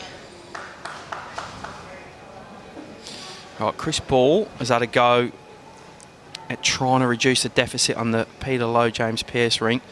His body's in the way, and he's run into some of the short bowls in the way as well. And it was an Ocean Grove bowl too that he's pushed up there, so... Couldn't have scripted this any better. I mean, I could have scripted it differently myself personally for the nerves, but a lot of support there for the Grovers on there, on the chat. So, I mean, looking at the moment, with what's happening on the green, you do feel like that Ocean Grove have it, and I'm not just saying that to try and jinx them. You got Flapper over there, he's holding 1, maybe 2. I think that's 2. 1 down, Casey signalled. Just 1. Just the 1. Just the 1. Oh, wow. And then on the head of the Pierce Rink, I think they are 2 or 3 down. I can't see if there's a bowl over there behind the bowl that's next to the jack. We're going to try and catch. You can see the head over there. The problem is the players are now going to stand in the way. I can 100%. guarantee that. So we're going to have to try and commentate through a crowd of players. as the third from Ocean Grove adds another for Ocean Grove. They're one up on the overall. Oh God, I can't even watch. It's probably a good thing they're all standing in the way there.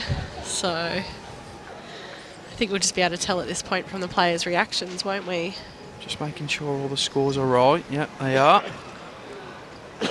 The overall's wrong though, I'm pretty sure. I hope so, because they've got it as 39 all.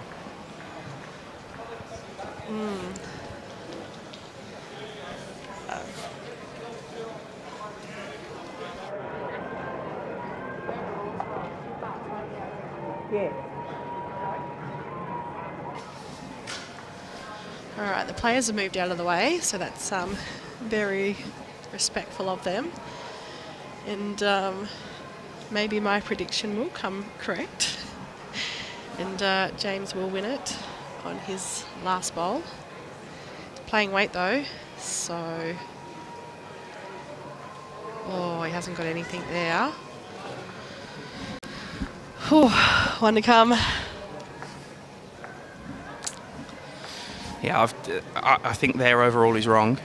Yeah, they know, apparently. I Good. just called out to one of them and they said that they do know. Yep, they've corrected it now. So we are correct.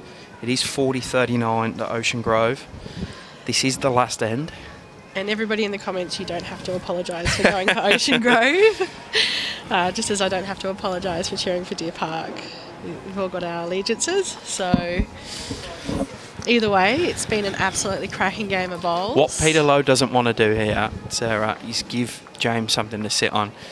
He had a bit of a run with his first, trying to clear some out. Well, even just being able to open up as well too, so he can get the jack and kill the end. So the 3 or 4 bowls closest to the jack are all Ocean Grove, yeah? Yep.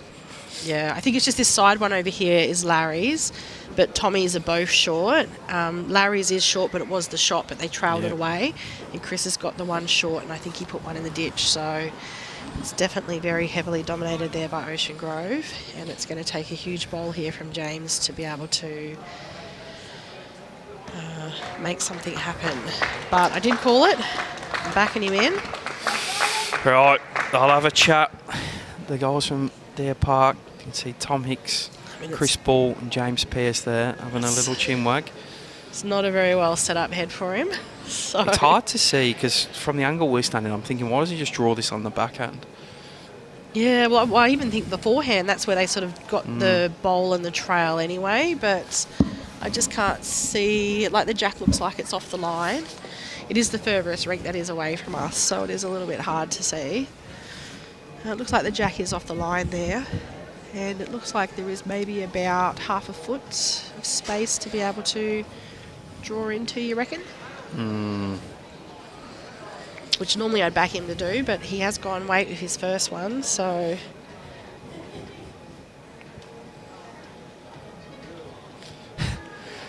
Yeah, fantastic advert for Victorian Pennant this. We are stoked to bring it to you and so happy it's gone this way.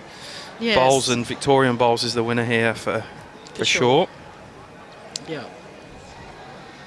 Do not disagree with that at all, Jimmy. I mean, obviously I'm going to be very disappointed if Deer Park don't win this one, and it's going to be a long car ride home. But what did Tony tip Ocean Grove by? 5? 4? 7. Maybe, I don't think I'll make a 6, but... Right. Well, if James something doesn't happen here, he wouldn't have to play it anyway. You can see, I hope Brad can get this on the camera. Get the 2 kids sitting down on the side, Brad Pavey and Tyson Cromie, head in hands, watching this bowler, James Pearce, has come down. Here we go. The man known as Snorkel. How's he gone? He called it on the backhand, so that's what he's playing. It's gone quiet, Sarah. It's gone quiet. Has he drawn it? It's gone quiet. He's gone jack high, it's just but he hasn't drawn it, and Ocean Grove will take this one. There's a massive erupt of emotion from the guys from the Geelong region. What a game, what a performance from both sides. As we mentioned, Bowles is a real winner here, but Ocean Grove will be anointed as the 22-23 champion of Weekend Pennant. An absolute humdinger. Thrilled for him, thrilled for just how good this game was as well, Sarah. Oh, what a fantastic game. It had everything. It was a close tussle the whole way through. You know, both teams had their chances of, you know, being in front and getting their nose in front. And, thanks to all the people who've got on there in the commentary as well too. So it's been lovely reading your comments and all your support. And a lot of love for the Ocean Grove people on the comments. So I think there's a few happy live streamers sitting at home. So yeah. Sarah, you've been amazing the last couple of days. Thank you so much for your help in the commentary. It's been fantastic to spend some time with you and call some games. Yeah, thank you to everyone who tuned in. We have been wrapped to bring you the weekend estate pennant. Even better, we've got the midweek champion estate pennant starting tomorrow. It'll be an 8:30 a.m. start. We have Clayton, the Metro representative, against Druin, the Strzelecki representative. Should be a cracker. Ali Forsyth v Cheryl Atkinson, who doubled up in the state champs last week of the triples and the pairs She's titles. on fire at the moment too. She's so going great. Should be a good game. Should be another cracker. So join us back then. As always, thank you to Moama Bowls Club. They help us power the stream and also host this fantastic event, Champion Estate Pennant. Enjoy your evening. Thank you so much for tuning in with us.